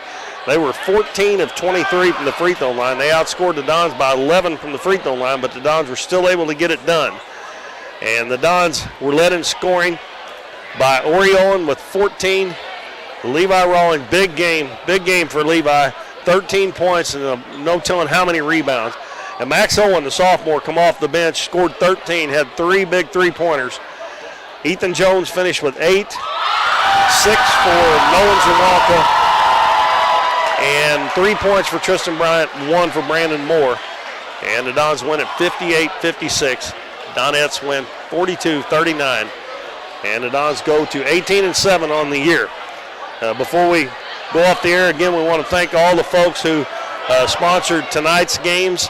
And they are Current River Bait and Tackle, Davis Trophies, Kirby Law Firm, Kirby Sawmill, Gerald Marty Zerwanka with American Family Insurance, McAllister's Deli, Mikasa Mexican Restaurant, Ben Craig with Poplar Bluff Realty, People's Community Bank, and Southern Bank. And then our full-time sponsors for all year who really are the ones who makes Doniphan basketball on Current River Broadcasting possible. Davis True Value, Davis Sawmill, Mathis Timber, Hometown Pharmacy, Countryside Chevrolet, Farm Bureau Insurance, Hometown Pharmacy, and Current River Ford. And that's going to wrap things up here from Elsinore. Huge crowd here tonight for the OFC Championship game. And Doniphan brings home 2 first-place trophies. So congratulations to Coach Cagle, Coach Epps, all the boys and all the girls. And they will hopefully get back at it next week if the snow doesn't hit us. The Tuesday night, the boys play Alton, and that's right, Alton, I believe. And then on Thursday night, the girls are scheduled to play Malden, and that is the last 2 home games. I believe that is the last game of the season for the boys before district. And the girls, I think, play Monday night in Sykeston. So anyway, 58-56, our final, the Dons over East Carter, and 42-39, the Donettes over Neelyville. For Current River Broadcasting, this is Keith Bowman. Hope you enjoyed it tonight, and we will hopefully see you next week right here on Current River Broadcasting.